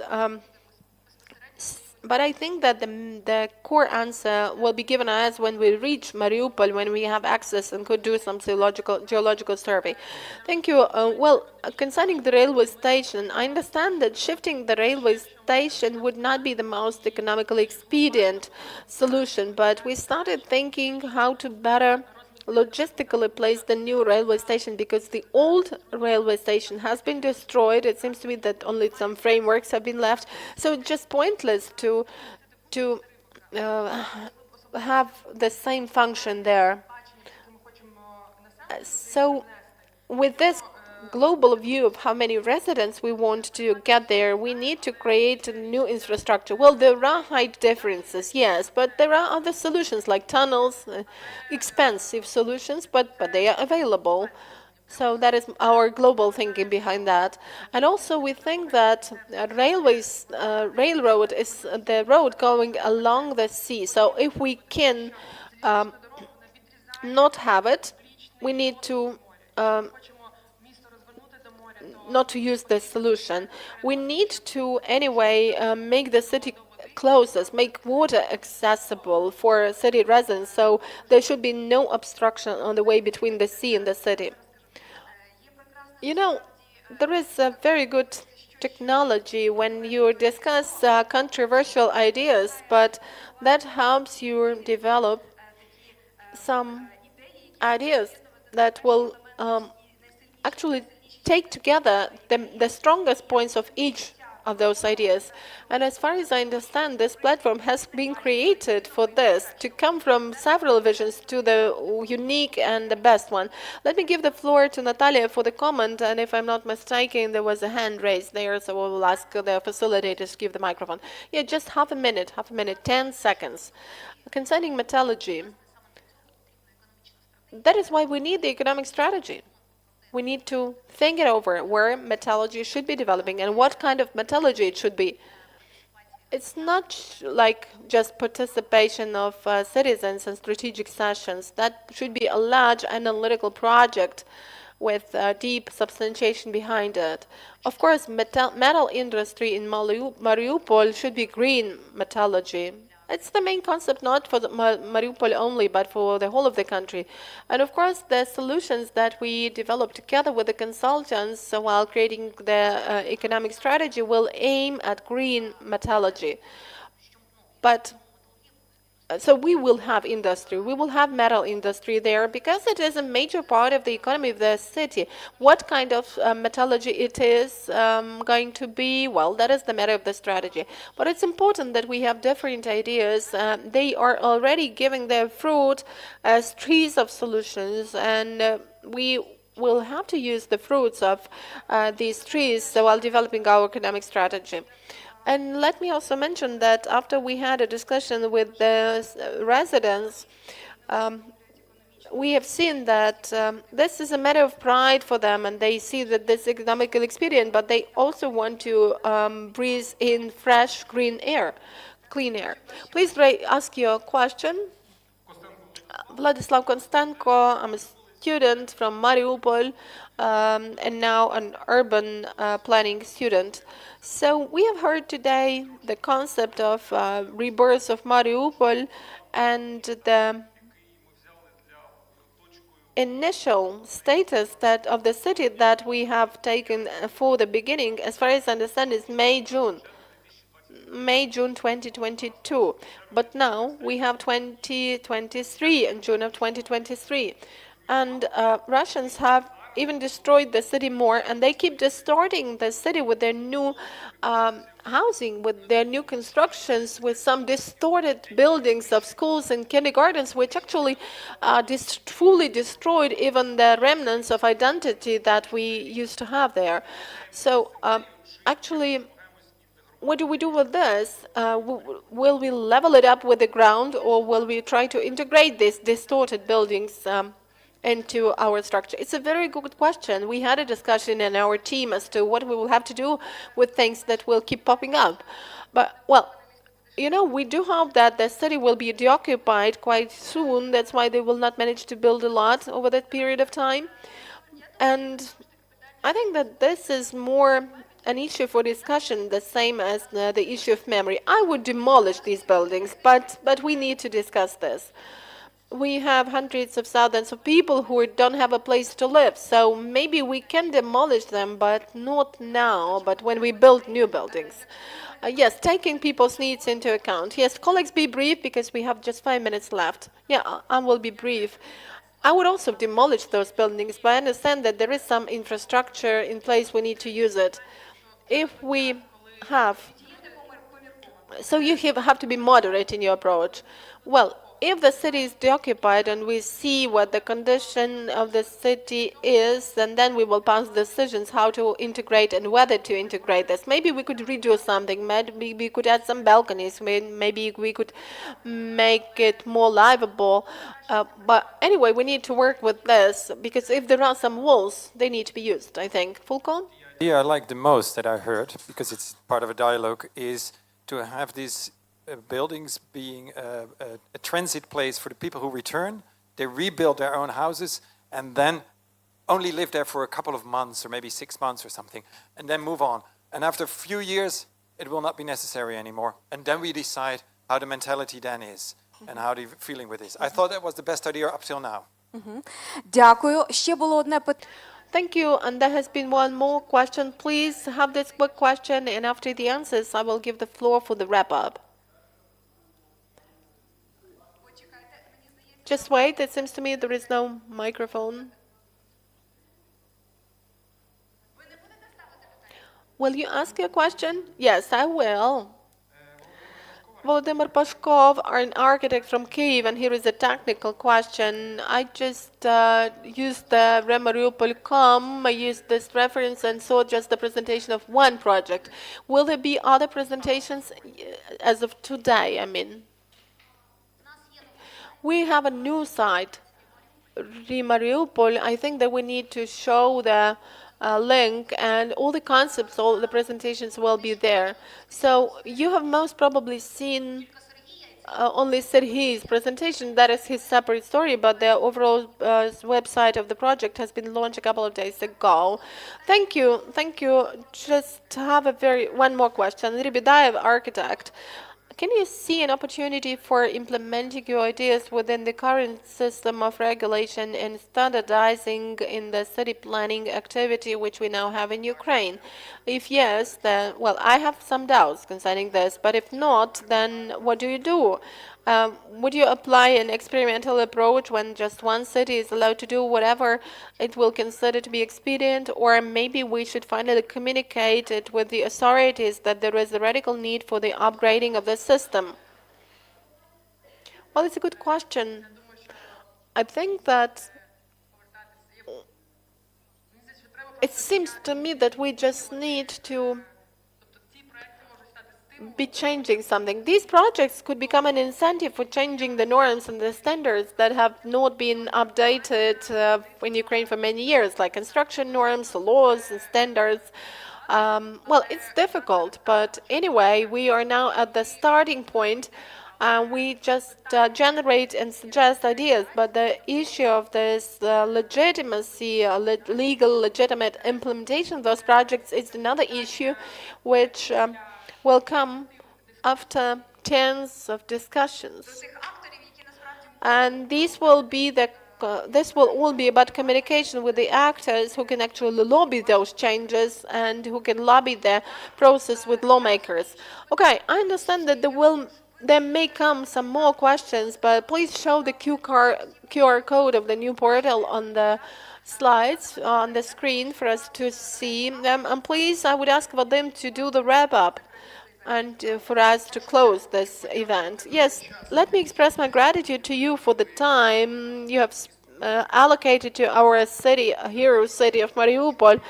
It's important for us to hear your questions and to feel the atmosphere in Ukraine and in the world. And we can see a lot of questions keep popping up because the people are not indifferent about Mariupol. And I think that, and I hope that today our real heroes who are doing their best for our Ukrainian city to be under the Ukrainian flag again. And I do believe that only with the Ukrainian flag, our city and other cities can develop. Glory to Ukraine, glory to heroes. And very briefly, I would also like to say that it's only the beginning.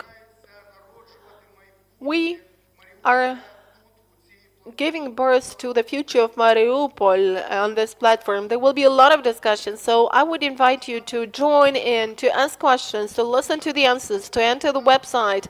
There you will see all the presentations that have been delivered today. You will see the changes, you will see the process, the progress, you will see connection between different concepts. We will definitely engage the best expertise that we have there. Today with us we have had the best architects who fill Mariupol with their hearts, and they have invested their most precious time and experience, and they have granted to us the future that we have seen today. And this future is the future of this hero city, Mariupol. Thank you.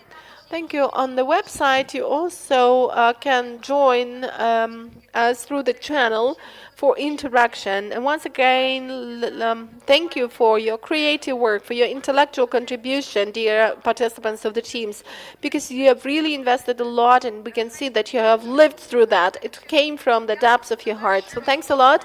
Glory to Ukraine once again. Glory to heroes. Спільна фотка. And group photo. Shall we have a group photo? Okay, so if you're willing to join us in the group photo, please do come up.